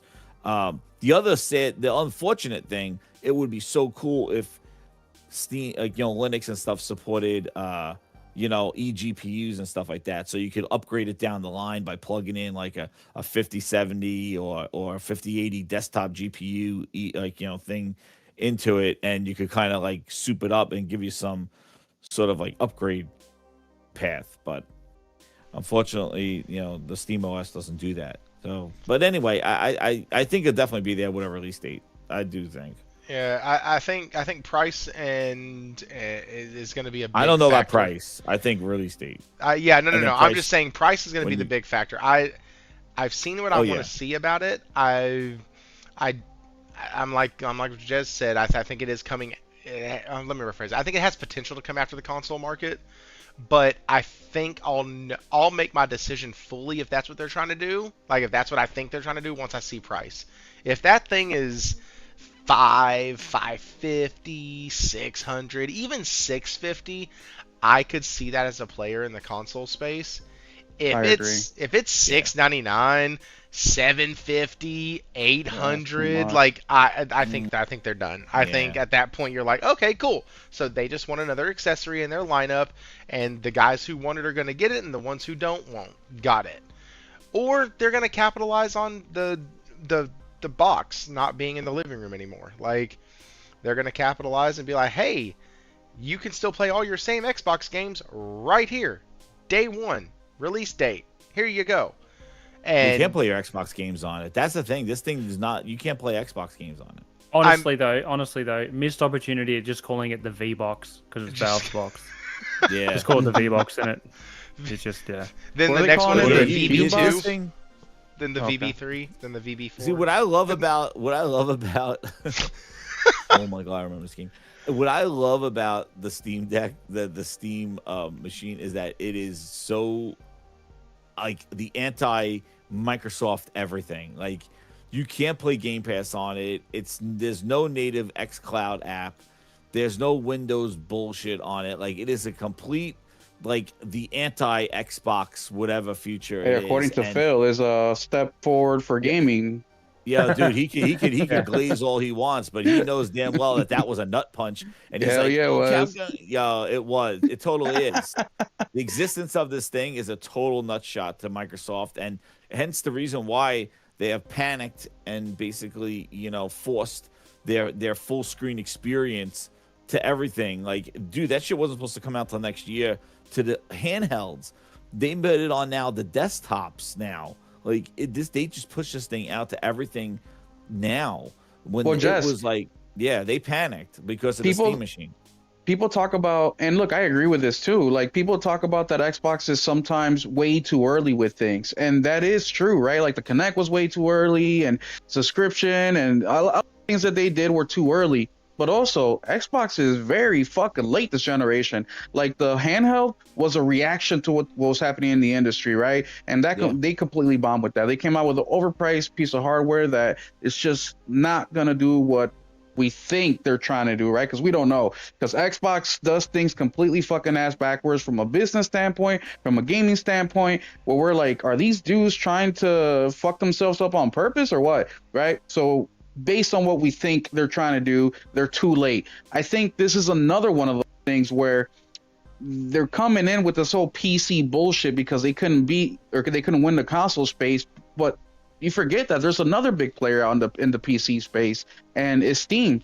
And I don't know if Steam is reacting a little bit to what Xbox was doing or whatever, but the point is there's competition here between all the major platforms, whether it's PC, console, mobile, doesn't matter. Everybody is going after the number one thing, and that is the player's time. Yep, it is. And that, yeah, so you could say, well, it's not... this is not, everything is competing for a person's, like, yeah, it is all competition. And this Steam machine, and what's crazy is that you say that they're late, but they were sitting right on the same couch when the first Asus ROG Windows handheld was being released. The lady who talked about the button, she was sitting right there, and she just was hyping up Game Pass. But they had opportunities there to make a Windows experience or an Xbox, turn it into an Xbox back then 3 years ago. And instead, they let all these OEMs deal with it. And then now they're trying to do it because now they know that whatever is left in the console space, their future now is not that console. And they are looking to a full PC. And now, after that other leak that happened, and I don't want to derail the conversation of the Steam machine, but that other leak that happened where they're saying that they're working on backwards compatibility with the future Xbox, and somebody said that I think it was Nate the Hate was like, oh, they're trying to get Xbox One games and 360 games to work on the next Xbox. That is proof that there's not going to be an Xbox OS dual boot bullshit. They are completely eradicating that Xbox Series console OS, and it is going to be a full-ass PC with the Xbox app overlay, because they would not be trying to emulate and do that on PC if their Xbox Magnus was going to be an Xbox operating system that everybody thinks they're going to still get with all their games, and an Xbox and a PC version for an open market. This thing is going to be a PC first, and is going to have an Xbox app. And they're going to do exactly what they're doing with the ROG Ally, and they're going to hope to Trojan horse their own fan group, going, if we put a sticker on a box, those people are so stupid and believe in us so much and trust us and love us that they're just going to buy whatever we endorse. And they're endorsing a system that's probably not right. They just did it right now. They endorsed the Xbox ROG Ally X, and it wasn't ready for prime time. They had their blessing. They put their button on it. They had their hype reel. Phil pulled it out of his ass. They had the whole marketing for this thing. Good Morning America had it. Came out, and the worst thing was the Xbox experience. The device was capable of playing games. It was good hardware, but the Xbox experience, the thing that they endorsed, was a failure. And they're going to do it again next year when we see this competition to a Steam machine. And they're going to have Asus, HP, all of them going to come out with their mini PCs with an Xbox thing on it. And I'm sure they're going to tease their own, which is basically going to probably be, I wouldn't be surprised if it looks like an Xbox Series X, but it just has Windows on it. And I wouldn't be surprised. That's how lazy those sons of bitches are. Xbox Magnus is probably going to look like a half of an Xbox X, Series X. And it'll be like, with maybe a green strip on it or some bullshit like that. And it'll be like, and Windows is on it with the Xbox OS. I wouldn't be surprised that lazy bastards do that. They're not going to redesign it like a PlayStation 5 and a generational console. Dude, this shit's going to look like a box. It's going to look exactly like the Steam machine. I wouldn't be surprised. Well, no, they've been out of the sales game for so freaking long that they think because they have name recognition. They don't care. They don't care. They're just not doing everything a business would do when introducing a new product into the world. And they thought because they had success from the Xbox and the 360 that it was going to be, we don't have to try anymore. look where you're at now. They think they have the same pull that Microsoft Windows has. It's like, my guy, Microsoft Windows the way it is because of what happened back in the 80s and 90s. Yeah. You don't have that same pull as a fucking company. And that's the same thing I tell people with a gay box, right? Or not the gay box, but the gay box is the Steam box. Is stop trying to sell yourself on the fucking thing. Let Valve do that job. That's Valve's job to sell you on that fucking thing. If you like what you see so far, that's only half the fucking job. They still have to put out the price, and they have to convince you that way as well. So stop hyping yourself up for these fucking corporations, because if you do their job for them, they're going to do what Xbox is doing and get away with the least amount of shit as they possibly can, because that's more money in their pocket in the long run. So I'm actually going to use the hype right there, the thing you said about not hyping up companies, to bring back the discussion to the Game Awards, because that's where we started this at with wanting to see the Steam machine there. Wara, you kind of gave the game that you said Eternal Sonata 2, which Josh even pointed out in the chat that was a pretty deep cut. Wow. But I think for me on this, the game that would drive me absolutely insane through the roof, I would just drop everything. I would be so excited. Like Will said, peeing all over myself, vomiting everywhere. It's the meme where just crap's just shooting out of everywhere. Would be Ace Combat 8. Oh, yes. Forgot all about that one, bro. That's long has been out. Dude, it's been rumored, and they've been working on it, and they're still working on it. I look it up about once every 3 or 4 weeks just to see if they're still working on it.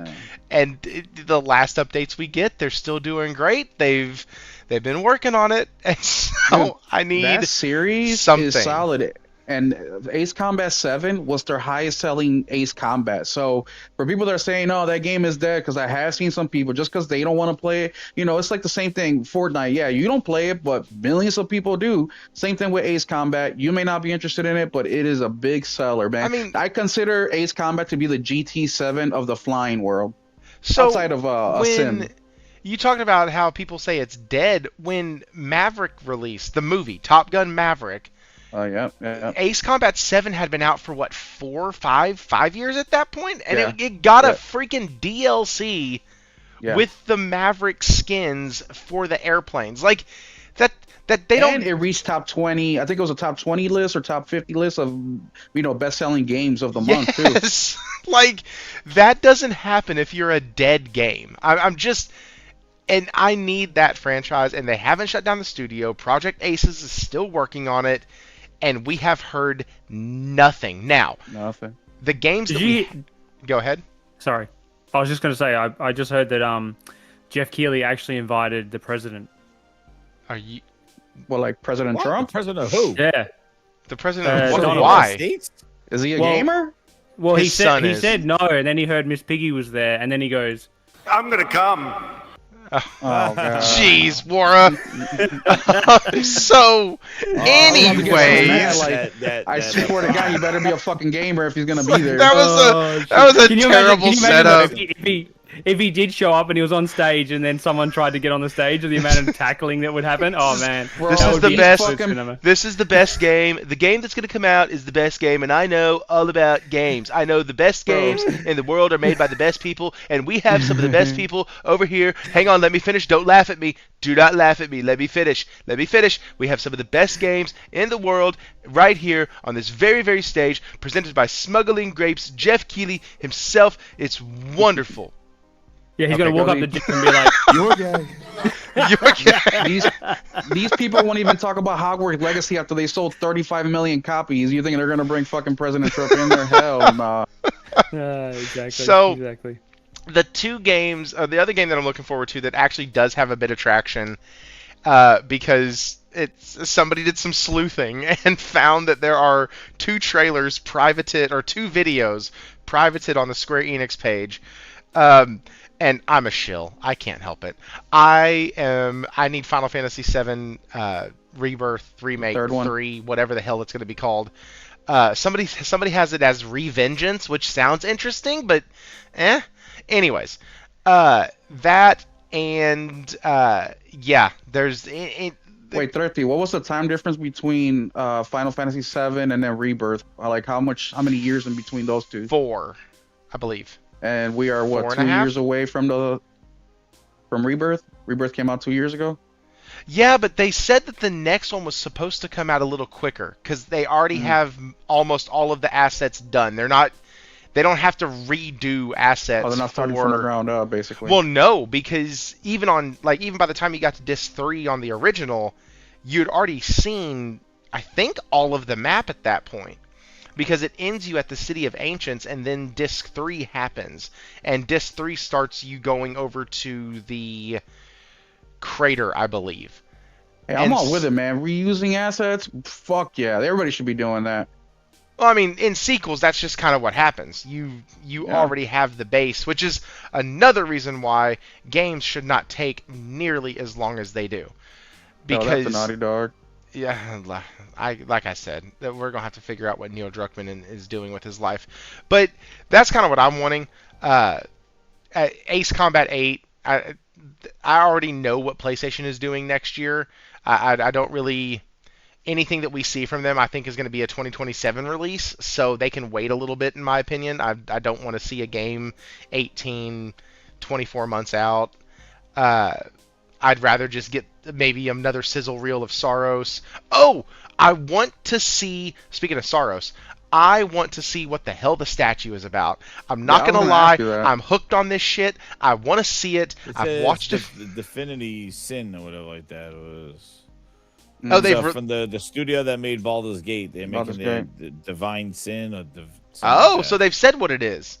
Well, that's what everybody's saying. Like they saw the pictures and they announced it. Like there was some information that was shown, and people are comparing it. So that's not what they confirmed, but that's most likely what it is. Y'all can hear and then what it says, like, oh, something you'll be excited about if you love the studio, and it might be Larian's new game. Gotcha. See, I thought when it lit up, because I was in Brap's chat, and we were talking about it in there and all that. And as soon as he showed the lights that were on it at night, I was like, "Oh, that's Saros." That's because it looked like the bullet hell thing. And so that's kind of people were saying God of War and bunch of shit. Listen, I don't believe anything is coming from that studio ever again. That's just how I have to feel sometimes about PlayStation Studios. Like, whatever, it'll get here when it gets here. That's the majority of their studios, man. They take so damn long. I know, but I was trained for this. You got to think, I was trained for this by Square Enix. Like, I'm used to waiting a long time for the games that I want. Does it suck? Absolutely. Yeah, but doesn't Square release multiple projects a year, though? Like their publishing house releases multiple projects? Their publishing house does, yes, but their creative business units 1, 2, and 3 do not. And those are the ones that have most of their heavy hitters. Okay. And so that's actually I think creative business unit 2. Okay, now I'm going to get to lying. One of them works on Final Fantasy 14, so they obviously don't release one, but yeah, Josh, Kingdom Hearts 3 took like 15 years. There was a lot of shit that happened in those 15 years. There was a lot of crap that happened at Square Enix in those 15 years. But so those are kind of my things. Anybody else have anything on the Game Awards before we move? Isn't there a Kingdom Hearts 4 or something that they announced? Or maybe, I don't know. I heard a lot about that. We got a reveal trailer for it that was just cinematics. Damn. That was basically... It exists, and this was a long time ago. It showed Saros in Shibuya.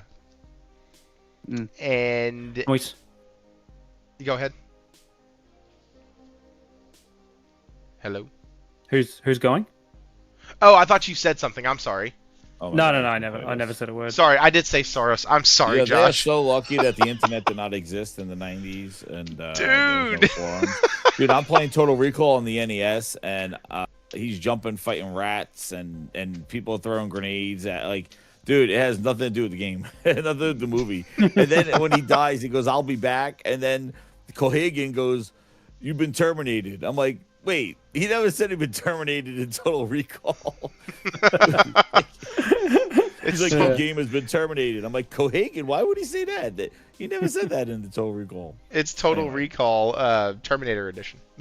I know, it's crazy. I'm like, the shit they got away with. You're fighting, there's this like dudes jumping out of the people are just drive by shooting you. You got these little guys that are like grabbing you down alleyways, and then you got to fight against rats and steam pipes.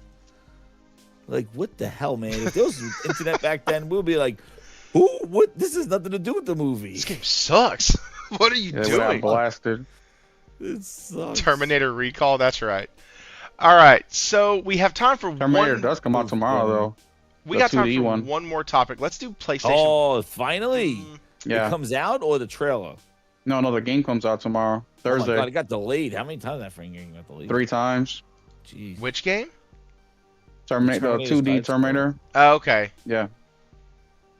Or at least physical. I don't know if it's digital. I think it's you're right, because they delayed it the 3rd time so it could release physical could release with digital at the same time. They didn't want to release digital first and then physical like most people do. So I can give them credit for that. I think folks are realizing that hurts their initial sale, and then by the time it comes out on physical, people may not be willing to like purchase it right out that fast. You know what I mean? Like if nothing else is coming out tomorrow. It is a 2D anyway. It doesn't have like a, it's not a huge AAA. Yeah. Thing. So it's already a niche type of game. So and as well as the 2D guy, when it comes to the holidays too, I saw a lot of people like just buying like Switch games and PlayStation games, and guess who don't have physical games at Best Buy? Yep. Nobody's buying Xbox games. And also a game like the Terminator game, like that side scroller 16-bit kind of art style. Who is buying those games? It's millennials, older people, Gen X. So a lot of those guys are physical. I mean, Nelson just went back to physical. So physical is a big thing. I mean, we've been hearing about PlayStation and their Blu-ray players and how you now no longer need internet in order to install them, which is big news. And I thought about you the moment I heard that. The moment I heard that, I was like, oh, Will's probably having a little happy dance right now. I mean, it's nice, right? And the people, because people question me like, what does it matter? You're always connected to the internet, and that is true. I am to the internet, but what people don't understand is how many games right now from the PS2 era that you would like to play but you can't, and the only way you can is physical. And not just physical, but how many times you find a copy that is, or emulation, emulation. Or you gotta spend a shit ton of money to be able to buy this game, right? So it's more about preservation than anything. And we see it all the time. I mean, look at Expedition 33, right? They said that they were, they made one of the characters weaker because of whatever freaking reason. And we're all like, wait, it's a single player game. Why are you gonna make him weaker? Well, you can still play the game how it came out with a physical copy. Right, so there's a lot of benefits of physical. If you want to play Expedition 33 that way, do not ever let your PlayStation hook up to the internet, because turning off auto updates does not work. Hero and I found that out the hard way. Shit, bro. We turned that shit off, and it still updated our damn game. Bro, and if you have a game like a Ubisoft game, dude, that thing will push to connect to the internet every fucking 5 seconds. So whatever issues the PS5 has, multiply that with a game like a Ubisoft published game. Yeah. Oh my EA goodness. does that too. Anytime you get onto an EA game, whether you're just trying to play without internet or with it, it tries to get you to log in, and it's very, very annoying. I actually was playing, I think it was the college football game last year, and I got stuck on that screen. Like, it would not. It was I think it was release day or a couple weeks after. It got stuck on that fucking screen. I could not get out of it. That's how Naughty Dog's playing 4D chess. They're not releasing games, so no one gets annoyed. They can't be mad at us if we do nothing. They can't. We can't fuck up if we don't release anything. And wait, Naughty Dog is releasing games, okay? We got The Last of Us Part 1, The Last of Us Part 2, Remake. So, we got The Last of Us Part 2 Remake twice. I mean, we've gotten like 3-4 games from Naughty Dog this generation alone. I don't know what you guys are talking about. They've all just had the same fucking name. New games. What new games we got from Naughty Dog? I mean, they're in new packaging with new art. Yes.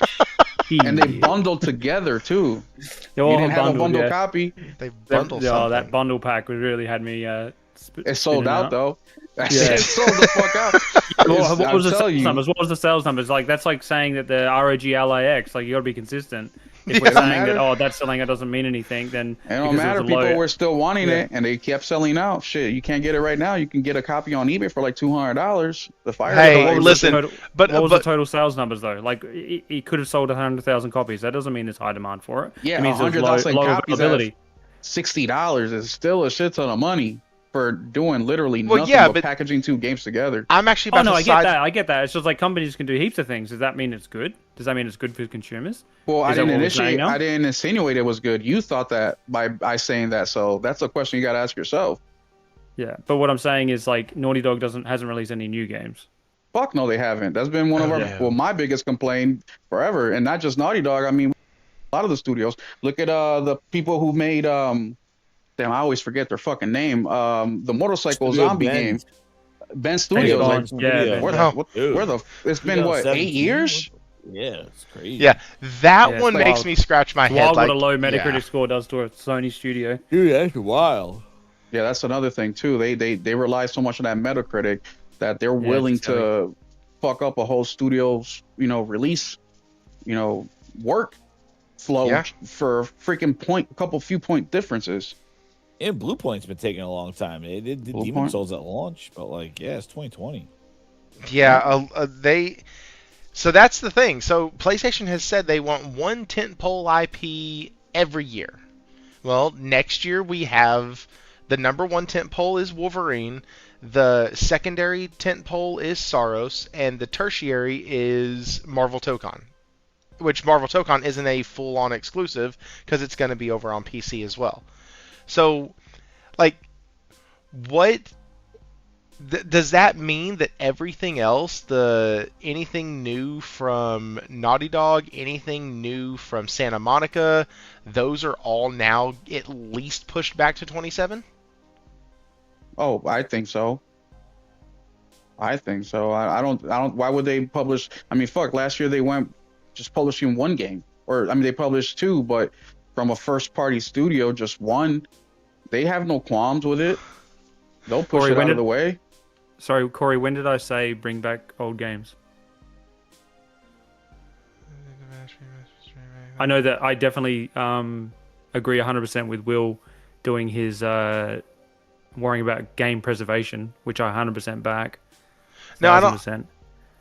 I don't know if But he I was didn't- talking to you or Will, because Will had mentioned doing remakes and we had talked about a ton of games that we would like remakes of, not remasters, remakes. We kept saying Oh, okay, remasters okay. because we're idiots. Well, but to defend Will, he didn't really bash the remasters. He said that they sold out and gamers wanted them. I yeah, don't know if anyway, whatever. Anyway, doesn't matter. who knows? And also, that's a Cody, difference go on. from remaking a remaster from 6 years ago. You know what I mean? Like, Yeah. Remastered. They remade a remaster. Yeah. yeah, like that's a little different. Like, yeah, I'm down with like, anything. Like I said, anything from the PS3, heck, even early PS4 generation. Fucking remake the shit, especially the big bangers. Fucking remake all that. Modern control, modern visuals, modern. Fuck yeah, I'm down for that. But like even one of my favorite IPs, or probably the favorite IP, Horizon. Even I was scratching my head with Zero Dawn. I'm like, okay, that game just came out 5 years ago. Where and I get it. They already did Forbidden West, so they have a lot of the assets, maybe. I don't know. But even something like that was like, and then it's not just, okay, 5 years ago, but then we got back to back of those games, right? We got not Death Stranding, but damn, we just said it, the motorcycle zombie game. Days then Gone. we got Days Gone. Then we got The Last of Us, and now Horizon is like, fuck, bro, come on, where's all the new IPs at? And I think that added to the frustration. But if it was a one-off, here, and then a few years later, another one here, then it may not have been that big of a deal for me, at least. Here's the thought, and it literally just came to me, so this is not fleshed out at all. Do we think that Sony pushes their stuff back or has dumbed down their cadence? Not dumbed down, has slowed down their cadence so much because they try to do so many things with other partners that they don't want to step on another company's toes? Like, they don't want to release a game super close. I don't think that would be true because of the fact that they're buying other studios now. I think it's pointless to buy other studios if you're going to deliberately tank your own output, but I know that they don't want to advertise multiple games at once. So that's why I would be surprised if we saw Intergalactic at this showing here, because they're currently trying to push Sauros, which is going to be shown there at the TGAs, and obviously the next one after that's Wolverine. So I personally don't expect to see Intergalactic. I am excited for Intergalactic. I'll be honest. I'm obviously a Naughty Dog. I'm not a hater, but like I'm just not the biggest fan of Naughty Dog. But when I saw Intergalactic, I was excited to see more actual gameplay. But anyway, yeah, I got to get going now.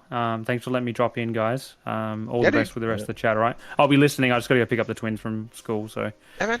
Yeah, have fun. All right, enjoy tomorrow. I think they do, but not for the reasons you said. I think they do because, well, not purposely, for one, meaning that they're just not ready. And why? Because of the poor decisions they've been making. That's the number one thing. But yes, I think they don't have a problem whatsoever to say, fuck, man, we got 4 games. How can we stretch these 4 games out to release within a 5-year time period? Yeah, absolutely, I do. And another thing, too, they have no competition. That's exactly what I was just about to say. They, and we blame Xbox. Their sales record. yeah, absolutely. Xbox caused more damage to the gaming industry than people. It's not just Xbox disappearing; it's what they did with the industry. And I mean, look how. Oh, I did not do that. I don't know where he went, but yeah. But yeah, no, Jez, you know all about that. I mean, Xbox is. I said it tongue in cheek, but man. They really pulling the throttle off. It doesn't mean that the PlayStation isn't going to give us high quality and good games. It just means they don't have to rush. It means they don't have to try to have something to compete with Fable or to compete with the new Halo or to compete with the new Gears or new Forza. Like, they don't need it. That's why they risk so. I'm sorry, Discord kicked me out for some reason, but also it's a big reason of why I believe they went so bold with the live service. I mean, logically, you wouldn't just say I'm coming out with 10 live service games within, that small time period that they gave themselves, right? Yeah. Any logical person would have been like, all right, we got to ease our way in, right? We can't just stop our money makers, our single player stuff, and just do this. But we feel like that's what they did. And also, and we talk about this on my podcast, and Nelson completely disagreed. Nelson has the thinking of my argument is, I don't understand why they can't just take a small group of people. By small, I mean 3 to 6 people, maybe even 10, depending on the size of the studio, and just say, here, go create something, right? Give them a small budget, see where things go. And maybe they can produce a freaking indie size type of game or a AA type of game where you're not spending $100 million, maybe something like 20 million. We see successes like that, especially in indie right now. Almost every month we're hearing of a huge successful game that was made by a super small team. Look at Ball X Pit, right? We also got the other one that just came out, the fighting game, Adamosius or something like that. I said that name all messed up, but they Absalom, they sold freaking like 100,000 copies in the first day, right? And I think that I'm of the mind, in the way that I think personally, even like my finances, right? If I want to become a millionaire, I'm not gonna go and take my check and buy a lottery ticket every single time I get paid, right? And then hope that I hit the millions. No, I'm just gonna take $20 every paycheck and put it away till I accumulate enough money that I can do something with it. And I feel like that's the way PlayStation is not doing it. I feel like they're just taking every paycheck and investing it into live service, or they were, right? Hoping it to hit it big. In the meantime, they're losing. Instead of just, we're going to take this money we would have stuck in live service and we're going to start 15 little small projects and see where they go. And I think they would have had way more success doing that, because 100,000 copies at freaking $50 a pop, that's millions of dollars. And I just think a little bit is better than nothing at all. So I think one of the things that they're going to be, I think, in trouble, like not in trouble, but like I think it's going to be tough where if everybody, such as Microsoft and also them as well, are talking about, and it seems like AMD is really pushing a lot of this tech talk. Like they are, I never seen AMD. I think AMD is like, you know, is fighting for its life right now. I think because Nvidia is just eating their lunch, and I think AMD is just trying to catch up with Nvidia, and I never seen them like sit down with Cerny, then have Booty advertise for them, and really have all these console people like AMD really just did their own thing, and now they seem to be using the console executives and things like that to talk about their tech and what their cards are going to do and what their things are going to do. So I think AMD is definitely trying to keep afloat, and I think they know that Nvidia is like a way ahead of them with DLS4. But the problem is that I feel like PlayStation is going to be in this kind of weird situation if everybody starts talking about the new stuff and the next tech and all this other stuff, and then that's when they start saying, well, here's all these games, it's going to have a twofold issue. So like, well, wait, this game at the Galactic looks incredible, but it's on the PlayStation 5, but they're talking about PlayStation 6 tech and all this other stuff, and they're going to be like in this, you know, just like how they did with the PlayStation 5. Like they made sure, you know, Last of Us and all them, everybody had their kind of releases before they started saying, all right, it's PS5 time now. And I feel like this time around, because their studio's taking so long to make games, like we haven't even, if they push these games out, like you're saying, to 2027, 2020, is that the year that they start releasing, like they're talking about more, like it seems like next year we're going to start hearing more about this next gen stuff from, and I don't know about Sony, maybe Sony stays quiet for another year. Microsoft does what they do and they spend the whole year talking about Project Magnus or Project Scorpio, just like they did. Microsoft will just be talking project names for a year, and then Sony will announce their thing. If you remember, they did that actually with the all the consoles. Like Microsoft really talked about project name to try to get ahead of whatever Sony is going to announce, and they'll talk about Project Magnus and all this other shit. And then remember, everybody's like, the PlayStation 5's not ready and all this other stuff. But I just feel like Sony is just, I would like them to show the capabilities of the machine with the studios that need a chance to release it from there, and not get that muddied with, oh, wait till you see the tech in the PlayStation 6.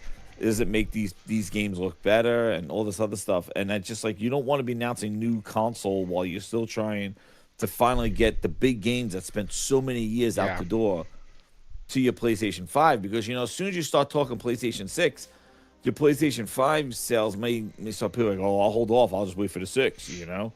And you want to kind of, you know, feed the PS5 install base. You don't want people then, you're kind of like between a rock and a hard place. So they're going to have to really balance on when the games are released and when they start talking about PlayStation 6.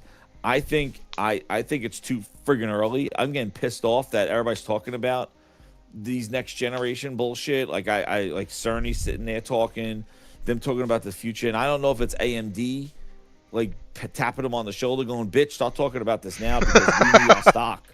You know what I mean? And that's what I feel like. I feel like AMD is pushing a lot of this conversation because they are in not doing too hot. I feel like there's this very intense AI graphic card shit, and I just feel like that AMD is just like, talk about our tech. Like even with Booty Cheeks talking today about some stupid shit that's not even coming to the Xbox. You know? Same thing with you know, talk about PSSR 2, like version 2.0. I don't want to hear the heartbeat of what the PlayStation 6 is going to be, because that's what Cerny was talking about. Like what they're going to do in future consoles. Talk about the enhancements coming to the Pro next year. Like that's kind of what you want to hear from them, not this future plan. FSR 17.5 will be coming to the PS5. Oh my Pro god! You know, I'm sick of this shit, too. Like I'm not excited. Like Will. I go on a fucking, No, you're a whole goddamn rant about. I could give a shit what version, upscaler. Like we're talking upscaling and bitch, like upscaling and fake frame rates. Like suck my ass. Say like, upscale my nuts. That's dude. upscale my balls. That's like I'm just like, like, oh, guess what? We got upscales. I don't give a shit. Show me the goddamn games. Yes. That's it. I don't give a shit about who got goddamn 2.0 and 2.3. Wait to 3.5. Kiss my ass. Like, I'm sick of this shit. Like, that's not exciting. Yeah, they've been talking about the PSVR 2 the same exact way. Like, oh, next year's getting a big fucking update, and but like, I like, Just okay, oh my like, God, who fucking fuck cares? Unless bro? that update But- is a flight sim game, I don't care. Yeah, Oh my but I God! just- Like, I'm just Fighter just pilot sim, still, sorry. I'm just like, dude, like, enough with this, with all this like like it's all just, and I Correct, don't know Richie. if it's because of the AI bubble, the AI push, but all this like, oh, it's gonna all this like upscaling, brain gen. Hey, dude, cool party trick. That's nice. Show me the fucking games. It's like PC. That's what PC does. Like, let I PC don't even fucking talk about care, that like, shit. But I just wanted that's to what I mean. answer. Like, it's coming into console because that's the only thing that they need to talk about for the generation. It's like, show me the next DualSense Yeah. features or some shit. Like, I could care. I don't want to hear about like all this optimization. Like, it's just. Oh shit! I and think like we I get said, like I think it's AMD. I think on the DualSense side, and I will come back to you, but he mentioned the DualSense. I think the DualSense is going to be just about the same kind of upgrade that it was from the DualShock 2 to the DualShock 3, because I think they have found like it literally is the perfect controller. Like it really is. It feels great in the hand. It's not too heavy. It vibrates exactly like it does so many cool things, especially in Ghost of It's Yotai. customizable. Oh my god. There's so much with, tech in it, with yeah. Ghost of Yotai, when you were playing the instrument, you could feel the vibration, and if you just like set it on your couch or on like the arm of your chair, you could close your eyes and listen to the vibrations, and it was literally matching up with the tones, melody, and strings of the instrument. It was so freaking detailed in how they integrated it that I don't think they're going to go any further. I think they may try to add something. I don't know what they would add, but I think they would add something, but I don't think we're going to get a whole new. I think we're going to get a DualSense 2 is what I think we're getting. It's just going to be called DualSense 2. But go ahead, Will. It's the DualSense is an awesome controller. I just want to answer Josh real quick, and going back to the talk about why would they do like an indie style game, when they can just relieve, get it from somebody else, right? Well, for the IP, you're investing in the IP. And this is my same argument with a game like Concord. If they would have done a single player aspect to it, get people to like the characters, get feedback from the gamers on, how the game is doing, even if it's something small. But the IP is the key here. If you take a small freaking game that you invested little money in and it becomes semi-successful or successful in the sense that they made 3 times the amount they put into it, and people know the character, people know the IP, and now they can go with it a million different ways. Look at Nintendo. That's why they sell games, is because of IP. People hear a Mario game, they don't give a shit. They're gonna buy it because it's fucking Mario. Okay, so let me ask you this. What IP can do for you. Let me ask you this then, because I, just like you, have been on the train of, and Josh and I have actually had this discussion, been on the train of, hey, why don't they just release smaller games in between their big ones, right? Release indie-style games related to the IP in between their big ones. Now, Josh makes the point that there's only a few select studios that can actually do AAA games and do them properly. And like you mentioned earlier, we know for a fact that is PlayStation. Jez, you mentioned it earlier that you're really excited to see what PlayStation is going to be bringing, because we know that there's this level, there's this caliber, there's this expectation from a PlayStation title.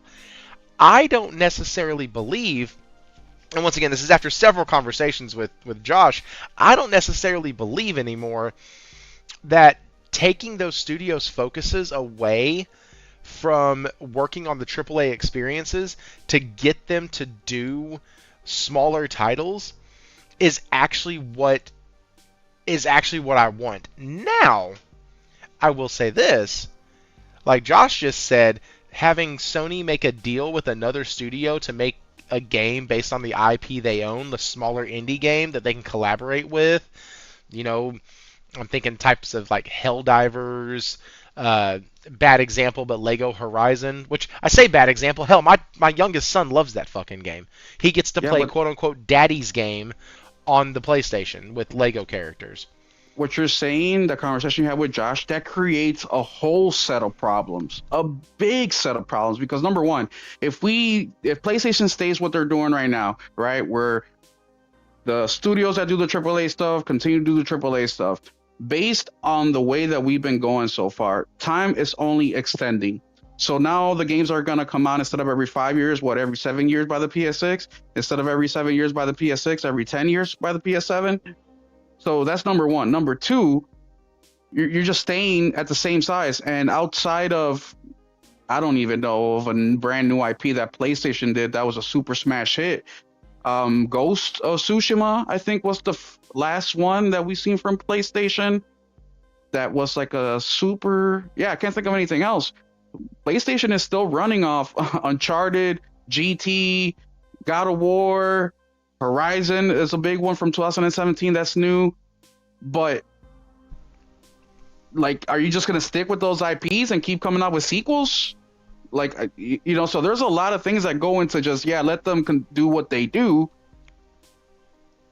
You can do that, but then the opportunity that PlayStation is looking at right now, which they have a huge opportunity in expanding and getting bigger, they're kind of letting it slip through their fingers in a way. Yes, they can continue to do third-party deals, secure smaller studios to do these games that you guys are talking about. As Faulkner would say, gives you all the benefit and none of the overhead. But once again, you guys are acting like I'm telling you, you have a studio of 400 people, let's take 100 people away. That's not what I'm saying whatsoever. I literally said in the beginning of this, look at games like Ball X that had one guy created, and the list goes on and on. Skate Story, one guy created.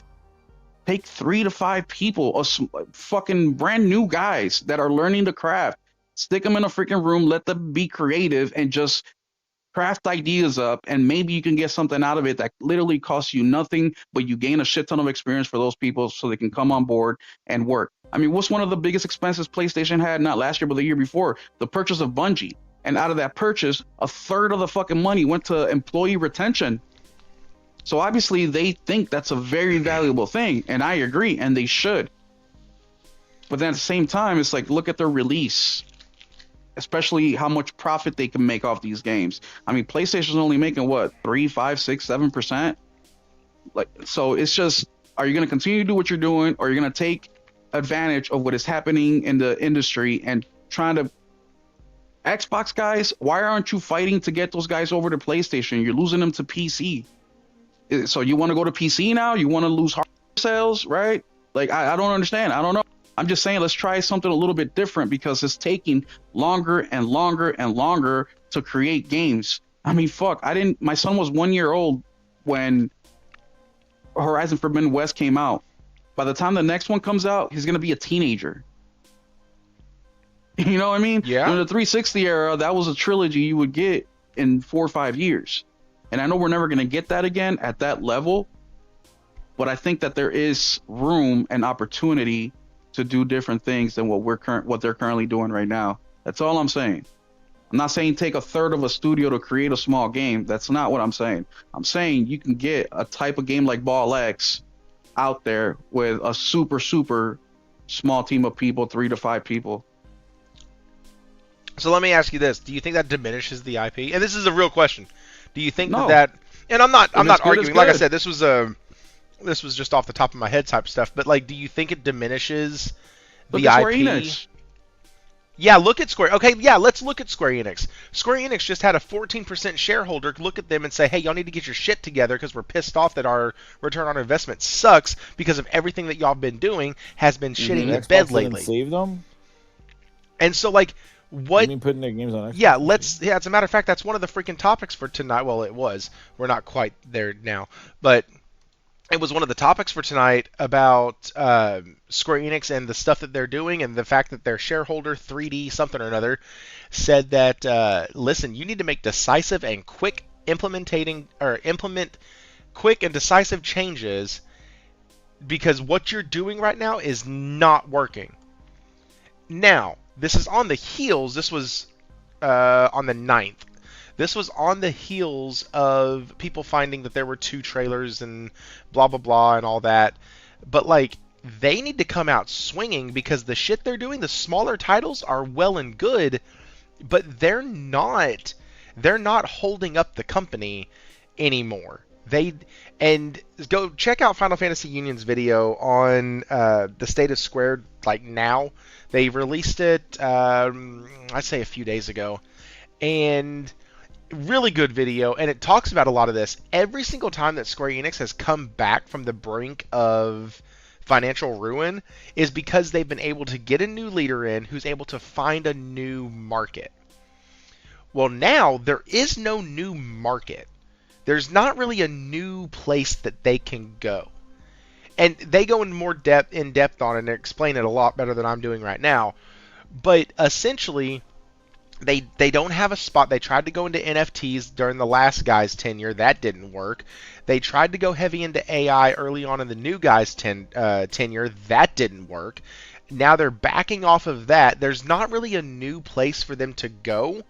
So with Square Enix, they've been releasing and re-releasing and doing remasters and remakes because they're cheap and effective, which is not the last CEO, but the CEO before him. That was his idea, which let's re-release stuff that we already had.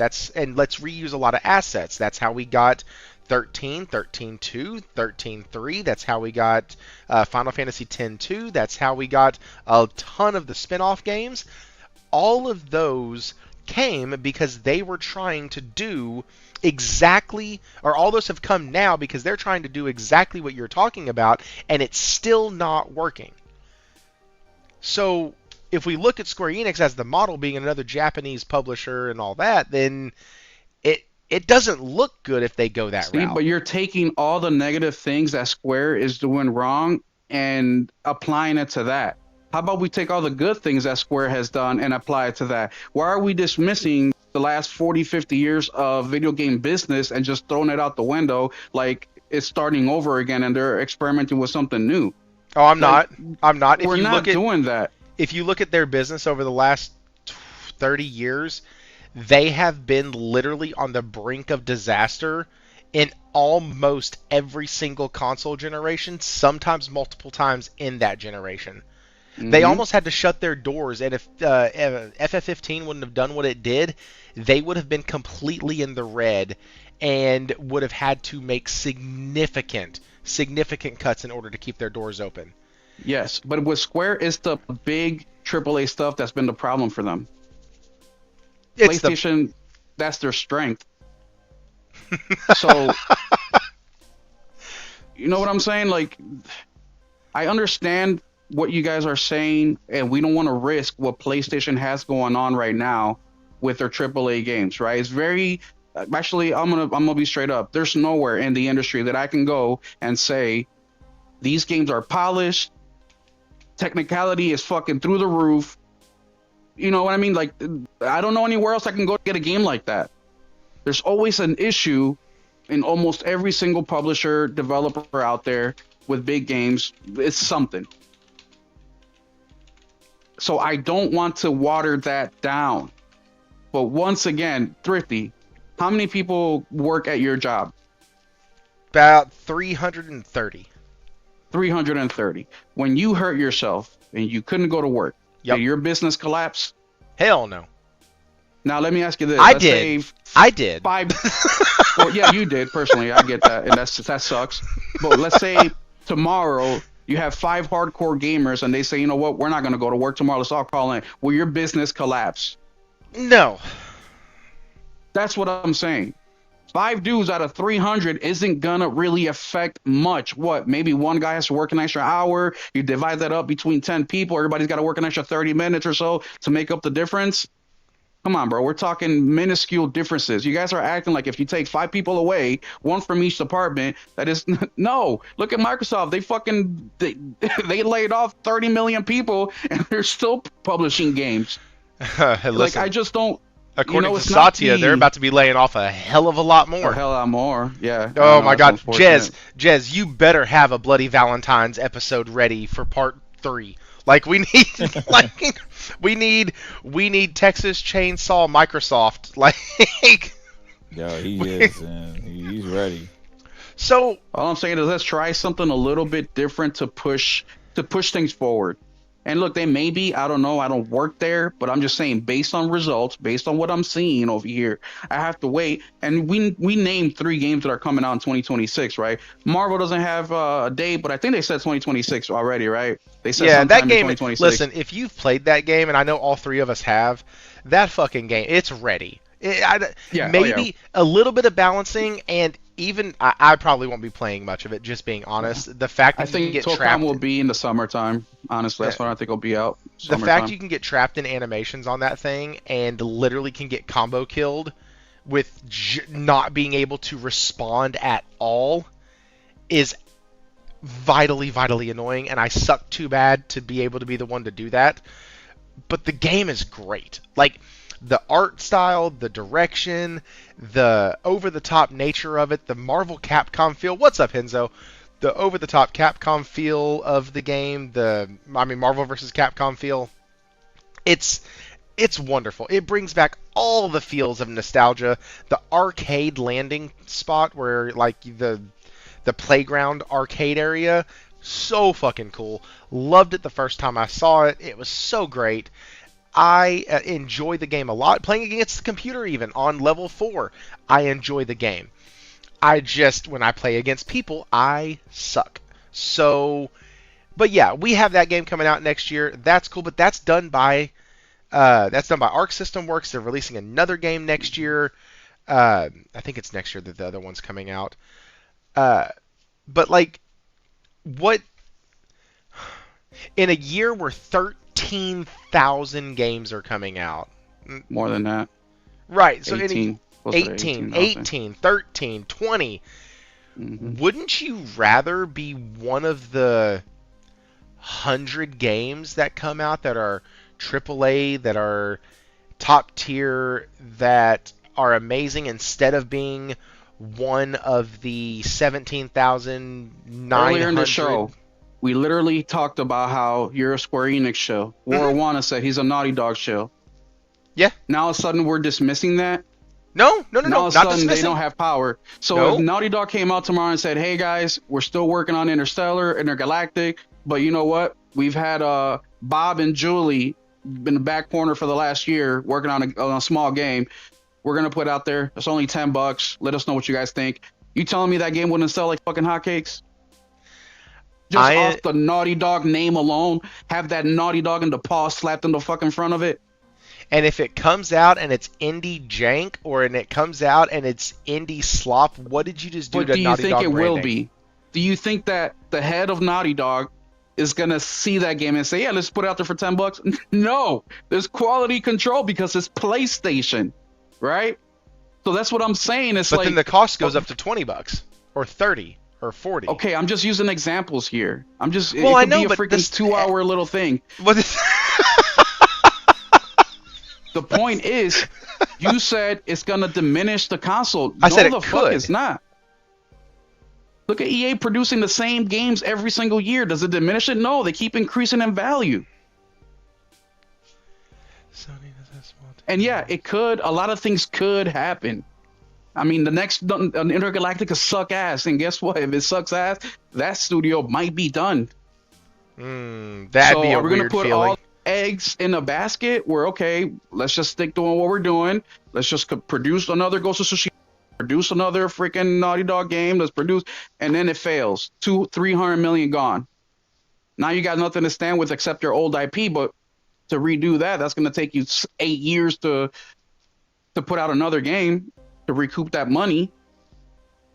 Well, what if you have a little side piece money coming in, right? What if you're renting a room in your house, renting it for $200? Henzo Now said that said, bro, even if they do, people will treat it like the Final Fantasy 16 treatment. That's not my Final Fantasy. But Final Fantasy still sold like 6 million copies. It brought me into Final Fantasy. I've never messed with Final Fantasy before. There's always going to be win and losses. There's always going to be give and take. I just don't know why in the video game industry we treat it so different. Like, I'm coming at this from a business perspective. I'm not just going to sell one item at my store and nothing else. Even supermarkets do this. They have the candy bars and magazines. No, these candy bars and magazines don't pay the bills at the grocery store, but it adds a little bit more to the bank every time you sell one. It pads that bottom line a little bit. And how much space did it take to put that up there? Nothing. It's that space. It's what people are waiting. So there's give and take. People like to see this, what I'm saying, as like it's either the right way or the left way. It's either up or down. Like, there's no gray area. Since when do we talk in, like, what's his name says, in definitives? Like, we don't.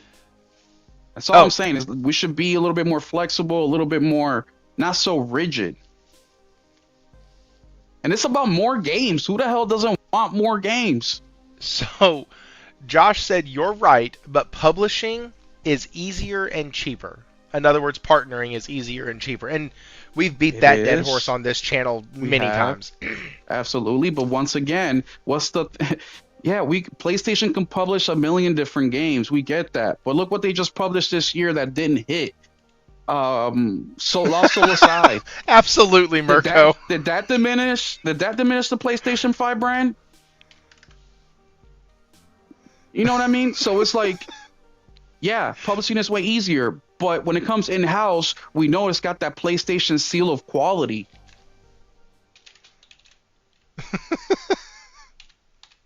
Hey, Mirko, I don't know. You've been here before. That's essentially what we do when we talk about the news. We armchair quarterback this bitch. That's what. Yeah, of course. Is he new? No, he's not. Mirko's been here a long time. He goes, bro. He goes, can we acknowledge that we don't know anything about corporations and game publishing? It's like arm coaching your favorite sports team. Yeah. Absolutely. Yeah, dude. None of 100%. So, you might have not been here when I mentioned this is the equivalent of the day before the Super Bowl being on the playground talking shit to your buddies about the teams that you're going to see, what ads you might see, movie trailers that are going to be coming out. We're just shooting the shit right now. Like, quite honestly.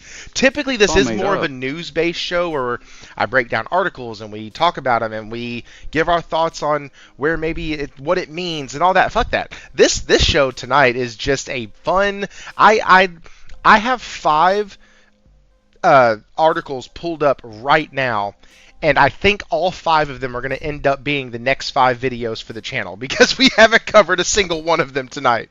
And so, stay tuned for those. Jez. It is shit. Hang on. You need some milk. God, I'm dying. Okay, so we've talked a lot about the Game Awards. You just got to listen to Will and myself argue for the past 20 minutes. Actually, 20 minutes and 38 seconds. What? Do you have anything to add about the Game Awards or anything like that? No, I just, hopefully it's not a snore fest, but I think it's going to be. But I think there'll be some good announcements there. And, every year I watch it, I'm like, oh, yeah, I could have just watched the recap and things like that. But, it's always for that just shock moment and things like that. And that's what everybody watches it for. But I'll see. We'll see what's going on. But, yeah. Every year I'm like, oh, the Game Awards. I'm like, okay, but I know it's a slog. Like, you just to get to what you want to see, and hopefully you want to see it. It's there, and unfortunately, the way, talking about what you guys were talking about in the sense of like, I think marketing and publishers, they suck. Oh, big time. How to make people want to play their games. Yep.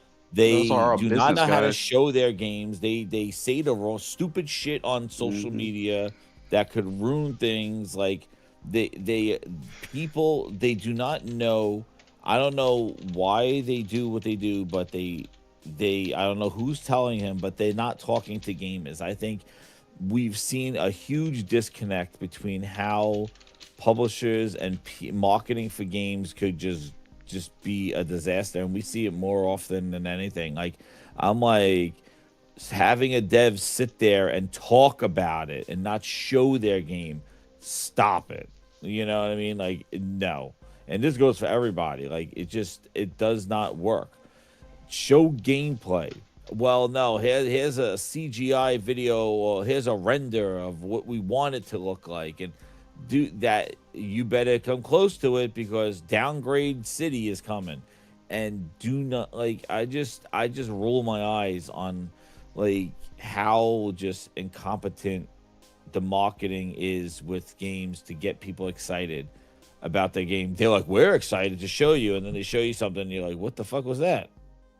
You know what I mean? And it just, it's just, that's why I said these Game Awards, like, and Keeley, I feel he likes games. Yeah, he did a lot for the gaming and all the other shit, but I do feel that he's a little full of himself, and he kind of like, I feel he thinks less of gamers, like the fanatic, like people that want to play, like who he's catering to. I do think he feels like he's a higher power than us, and he knows the kind of things that we want to see, and he kind of uses it as a carrot, and like leads people on, saying things here and there and stuff like that, and waits to like all, like, because I feel like, yeah, he comes off as a little full of himself on things, and we'll see, you know, what his announcements are.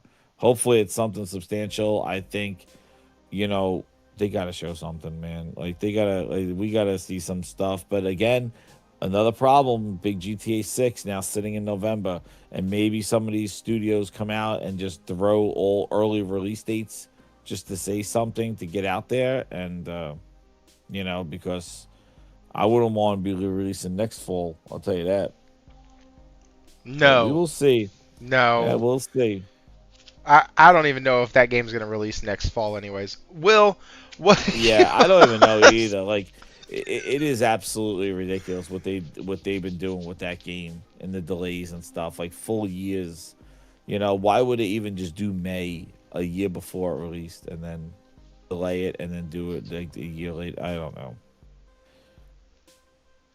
I actually think that it's gonna be a good year. I part of the reason is because of what Jess just said, and by good year I mean like announcements. Part of the reason is because GTA 6 coming out next year, and even if it doesn't matter, because it's sitting there, yeah.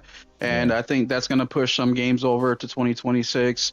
And somebody in the comment section said that I pointed out a couple highlight indie games out of the thousands that suck. Well, guess what? How many AAA games are also in the same boat? Only a few of them are good, and hundreds suck, right? So once again, it's the exception, not the rule here. But I think that we're going to see some of the bigger things that we've been waiting on, and just off what we know, right? Exodus and Sorrows being there, and a couple other publishers and developers that have hinted to being there. Just that alone, I think, is going to be a good show for most people. For most people, right? Not for me. I don't know if, well, most of you guys. I think Resident Evil demo, like, that might be there. Yeah, that would be it. And that's my thing with these shows. I think that the way to elevate these shows is to release something day and date.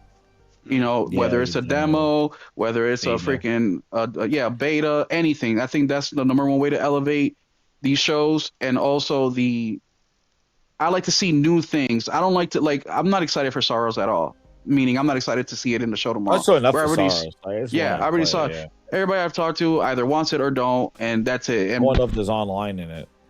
Yes, give us the details co-op. Like that. Co-op, online. What are you gonna do? I need a new trailer. I don't need a new trailer. I don't need none of that shit. Wolverine, if they show some, it's not, maybe not, but if they show gameplay, then that will be cool. Outside of that third party, I think they're going to have a big showing this year. I don't know why. It's just telling me it is, but we will see, man. Yeah, you know what's funny is that we talked about the Game Awards, but never talked about any of the categories and who's going to win. That shows you how meaningless those awards are. Well, bro, we did that last something week. Oh, Yeah. you did? Yeah, we But did that still, last I week. could care less. But I'm glad you brought that I up give because a I want shit to see if about you it. guys agree with me real quick. So for Game of the Year, they have Hades and what was the other one that I don't think should be there? Or not that it shouldn't be there, but I just think it doesn't equate to the other ones. That's just Hades, no demo. It wasn't Silk Song, was it? No, Didn't I get think nominated so. for Game Silk of the Year, did Song. it? It did. Okay. That was a sixth one. I couldn't even think about I Silk Song. literally That's can't how, remember like, what got out of nominated my because mind. Expedition 33 is winning it. So I Yeah. don't. So Silk Song, and I'm even gonna include Donkey Kong Bonanza in there. But to me, I just feel like those three, like in order to be Game of the Year, your music has to hit, your art style's got to hit, the Expedition story and everything. has to hit, all the things have to hit. Hades 2 story, come on, let's be real. Donkey Kong Bonanza, come on, story, it's, nil. And what was a Silk Song? Like, who the fuck even, like, I don't. Why are they even there? Like, gameplay's dope, right? But one or two aspects of a game is not enough to be Game of the Year, quality, in my opinion. I don't know if Yeah. you guys agree or disagree, but that was Yeah, my question. Expedition is going to win a lot. I think Yeah, it's that's gonna why win I everything. just Yeah, it's gonna clear. as soon as I saw how many categories it was up for, it sucks. The Doing only a lot. reason why I think Ghost of Yotai is going to walk away with a couple awards tomorrow is because I think they might be in categories that Expedition 33 is not in. Because in my mind, if you're Game of the Year, and that means you are the best game that came out the entire year, and you're in a category outside of Game of the Year, you should win that category. Because you are the Game of the Year. Like, you had the best music, the best It's such a gameplay, the best Cinderella overall story. Like, everything. They're going to win. But yeah, they're going to sweep. It's going to be a They're gonna Titanic win. level Like when, yeah. moment. Which people Yeah. in the chat might not even remember that. When Titanic came out, it literally swept the Oscars. Thrifty, Like, what's the name of that one game that Xbox put out that was like medieval? It was a passion project for some fucking asshole up there. that was It what it was would you say? It was medieval? Yeah, it's like a medieval type of game. It was an Xbox game that people were really, really indie, super indie style type of game. Jess, do you know what I'm talking about? From a few years ago. Avowed? Avowed? Or some bullshit? I don't know. Pentiment? No. Pentiment. Pentiment? Remember Pentiment, bro?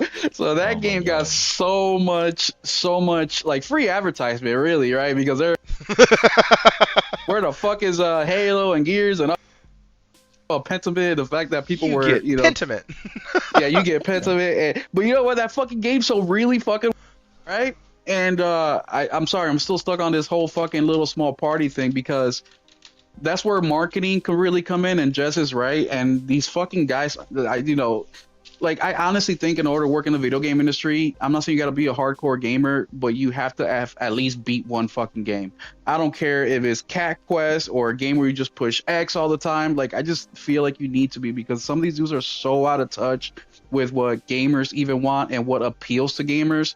And we do the job for them, right? We're constantly hyping ourselves up for these games and selling ourselves. These marketers don't have to do shit except fucking throw it in a 30-second promo bit, and we keep talking about it. But in the video game industry, it's just everything's getting so fucking big. So names hold weight. PlayStation holds weight. We talk about when PlayStation announces State of Play, we're all smiling, we're all excited to see what's going to happen, right? Nintendo, same thing. Xbox, even if it's to shit on them, we still tune in and watch. But name holds a lot of weight, and it's just like anything. If you're a legend, if you have build yourself in an industry, doesn't matter what it is, people are going to take a second look at you where they normally wouldn't, just because of what you've done previously. So Jeff, with this show, I think he's doing a lot of that, and he has been in the industry since the 90s, reporting on all sorts of shit, and he took an opportunity and ran with it, and now he's getting 100 million viewers every single fucking year, making millions of dollars for a freaking 30-second ad or 1 minute, I don't know. So the games we'll see tomorrow, they're going to be from this big publishing houses and these big studios. Will it be the one that you're looking for? That's going to be the question. Will you see it tomorrow? I think we will. I'm hopeful. I'm excited. I'm also needing to get wound down for bed, and these shows always hype me up. Speaking of being hyped, real quick, guys, PlayStation Plus this month is actually really freaking good on the extra plan. Grand Blue Fantasy Relink, Cat Quest 3, Planet Coaster 2, Assassin's Creed Mirage, Skate Story, which is a day one release, by the way. It's available right now to you. And then Wulong Fallen Dynasty. So, like, that's pretty freaking good. And then, of course, PlayStation Premium gets the one title in Soul Calibur 3. The most expensive of the 3 tiers gets one game. Nice. But like, because you get to stream. You get to stream on the premium. Oh yeah. Oh, also you get 2 Paw Patrol games. Yes. Hell yeah. Man. Hey, listen, I got kids that'll love that shit. Like, listen, that's actually a really good month. You get a brand new indie game. You get Assassin's Creed game that is just now getting another update. You get Wulong Fallen Dynasty for all of our Souls fans out there. You get Grand Blue Fantasy Relink for all of our JRPG fans. Like, let's go. That's a hell of a month. Yeah, I know. Yeah. Jez, when you said you loved the crap out of that game, that was such an endorsement for that game for me. Wait, which game? Grand Blue Fantasy Relink. Oh yeah, dude, that game. Told me on that game too. Yeah, that game's fire, man. I got that when I was on vacation last year, and then you know how good of a feeling it is to come home and there's a fucking video game. I got a deluxe edition for $50 of Grand Blue Fantasy, like half off, and like the feeling you get from being gone away from home, and the first thing you see is a fucking game that is fire, just waiting for you right there. Oh, awesome.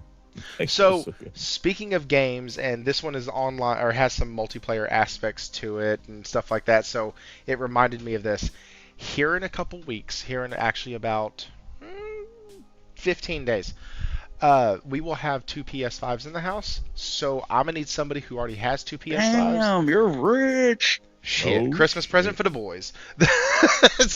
I'm going to need help figuring out how to make it to where we all 3 can play with only one pain in the ass. With only one one PlayStation account. You crazy. Hey, you want all 3 play on what? Not on both of them. You don't do all No. So here's what I want. Like, so the new Cosmic Invasion can have up to 4 players. Okay. Mm-hmm. So I want 2 on one console, 1 on the other.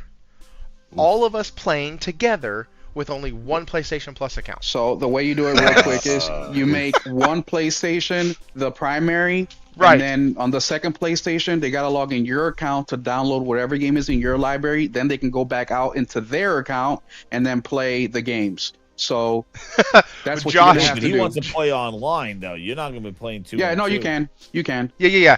You can. There's a way to do it, and and Josh said he'll hook me up, so that's great. He said he'll get me sorted out. He just did it a couple weeks ago. But there is a way where you can, like, let's say I have the PS5 Pro and then the other PS5, right? The other PS5 is my primary, so to speak, but I stay logged in on the other one, I think.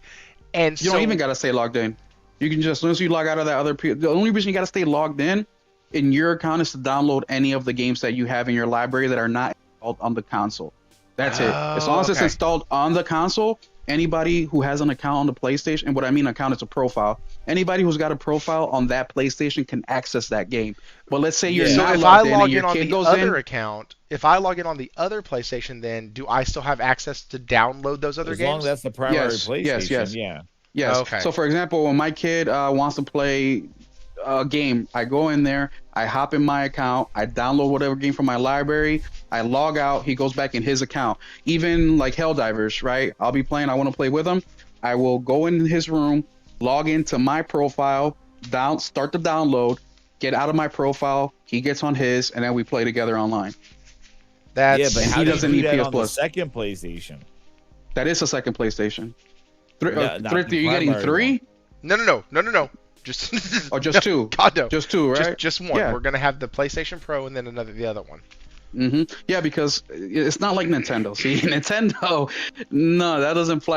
Nintendo, you gotta borrow the game to the other console. Okay, it's a pain in the dick. No, but he wants to do 2 on 2. Yeah, he said he wanted so to hang on. Pro. Yeah, I know. So Corey has multiple profiles. Yeah, and then if like you boot up the game won't show ownership unless you use your name, like your main profile that you bought it under. It'll have a lock next to it if you boot up on any other account on the second PlayStation. Yeah, that's why you have to install it on there. Even From if you your install account. it, it won't launch unless it won't launch because you don't have ownership of it. It'll have a lock on it. Ooh, I I'll don't have know to what you figure mean. that out. I play it So, all like, the time with my son. So he has the PlayStation, the main one, right? The primary one.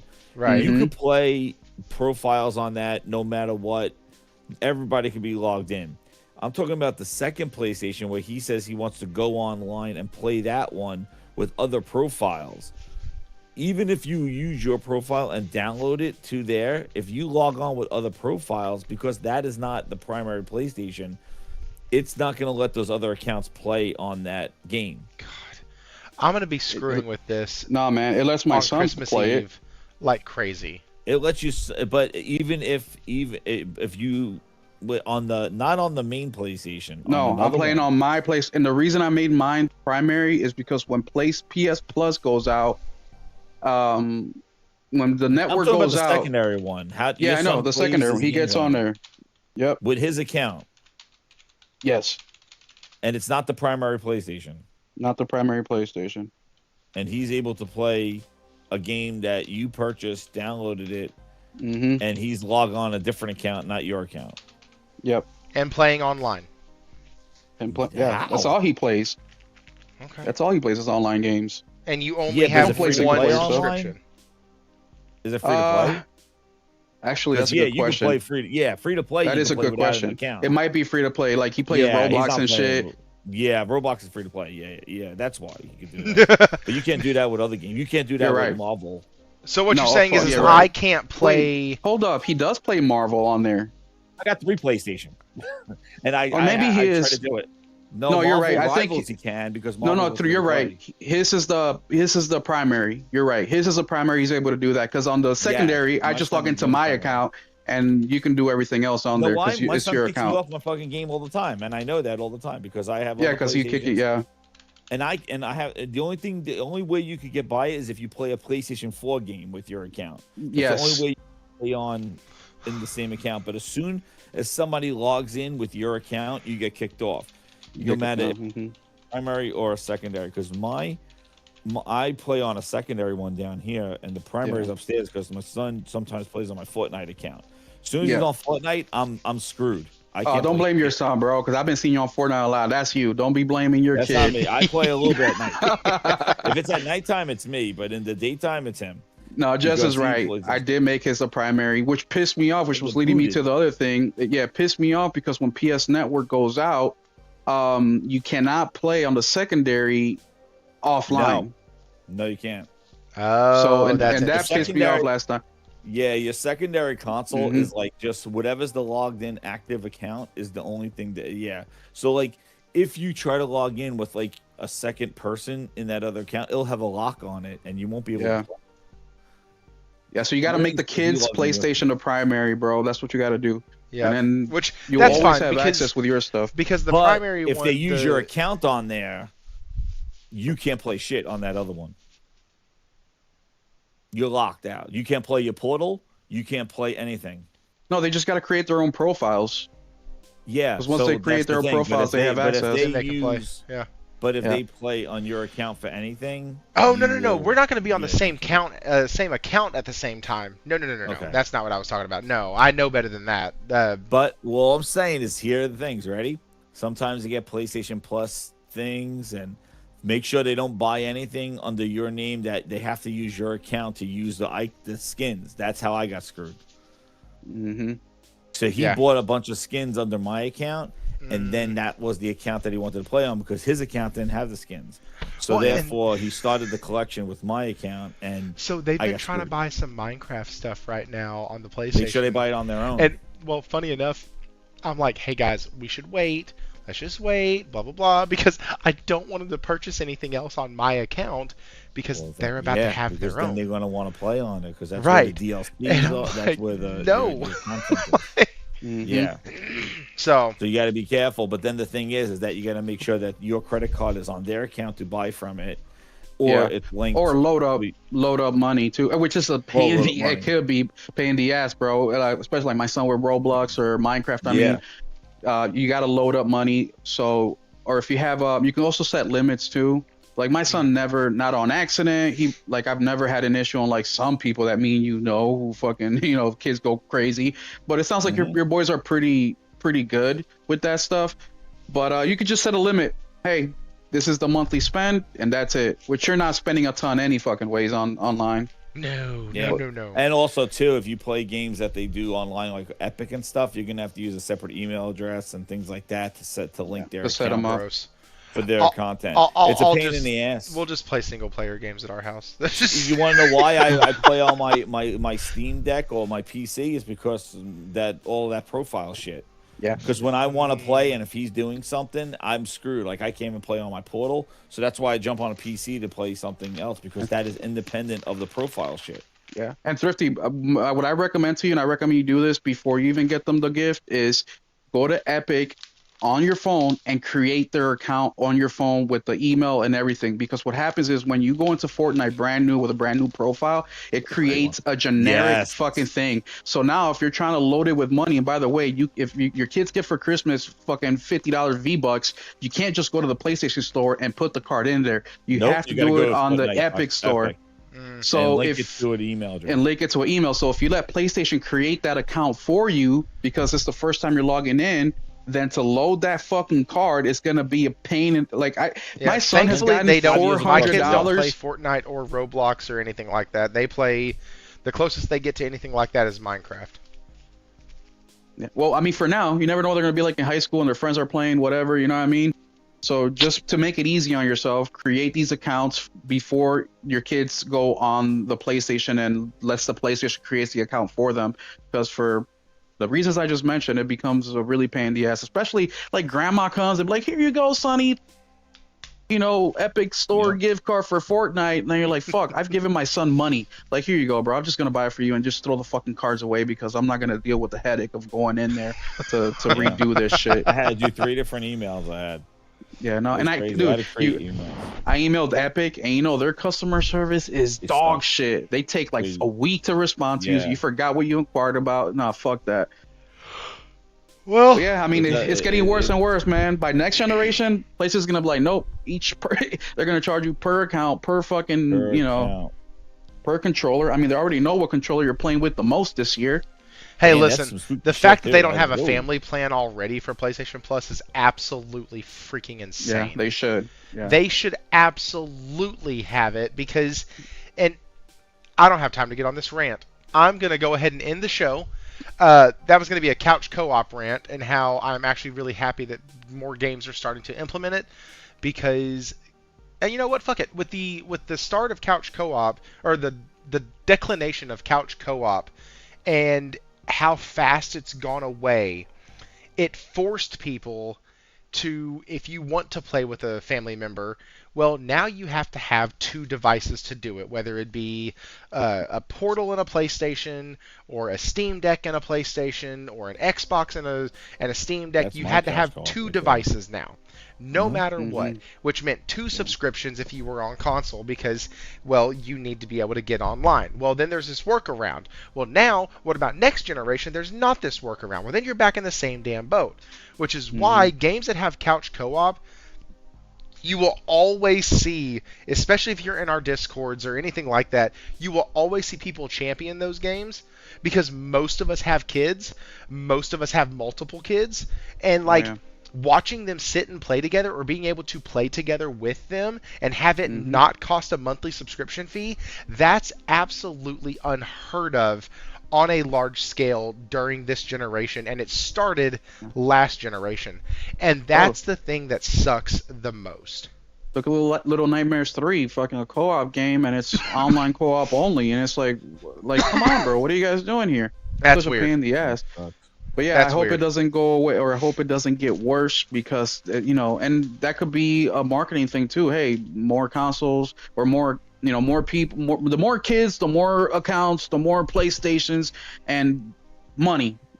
So one account per device. Money. Who the hell knows? Yeah, it's the freaking. Well, my son had his friend come over. They want to play Marvel Rivals, and they can't just play it together, so they had to use the Steam Deck sitting on the couch while one plays on the TV and one played on the Steam That's Deck. gross. That's fucking gross, man. Play. Like split screen co-op, split screen competitive, all of it was You can't play it. awesome. That's how I play co-op. Hell yeah. I do that. I use Split the screen, handheld. vertical. Let me ask you guys a question. What do you prefer, vertical or horizontal split screens? Horizontal. Well, actually, it I depends like on the vertical. game. It depends on the I game. like vertical. No, horizontal. Like vertical is like Man. just 16 by 9s. Like holy crap. That's like, Well, I just no, rather because stay at one side. I can't. if look it's up a and down like first-person that. shooter, horizontal is better. But if it's no not vertical. Yeah, like half. That's why I can play. I don't like horizontal. Nah, up and down, top and bottom. No. yeah, that's But I like anyways, side. I'll sit on this side of TV, play, and you sit on that side of TV. go follow Jez. Jez is over at the Gaming Grindhouse. You know him. You love him. Go follow Will, State of Gaming Podcast. His name on his channel is the same name that you see here, Will777JP. You can also go check him out on X at Will777JP. You can check Jez out on X, Jez7780. How the hell do I remember all these? I don't know. And you can check me out, Thrifty AAG, over on X. Thrifty_PS_GR on PlayStation. Check us all out everywhere. You can join the Discords. They're all over the place. And guys, I hope you'll have a great day tomorrow. Enjoy the show. Don't take it too damn seriously. And like I said, everybody's going to hate on it tomorrow. PlayStation's going to suck. Xbox is going to suck. Nintendo's garbage. And some indie game is going to come out. And my God, why couldn't they have all been this game? Like, that's generally what's going to happen. So, Thrifty's identity crisis? No shit. Absolutely. And guys, with that, I'm afraid if I let Will even talk during the outro, we're going to be here for another 45 minutes. So I'm going to go ahead and just end it. Thank y'all so much for coming on. Will, I mean that. Thank you for coming on. Jez, thanks for dropping by, man. It's always great to have y'all on. It's been a wonderful night. This is exactly the kind of night that I needed. I just needed a night where we just talked about games and didn't take ourselves too seriously, and we got to laugh a lot, and it was great. So thank y'all for that. Guys in the chat, I hope y'all enjoyed it. If y'all could, hit the like button on the way out. Subscribe if you have not already. If you're here at the end afterwards, holy crap, leave a comment down below. Wow, because you made it through the longest outro I think this channel has ever seen. And yeah, we are going to get out of here. Thank y'all again. Oh, next week, Faulkner is on the show next week. Due to him and I both not taking the proper notes in our calendars, we didn't remember that he was supposed to be on this week.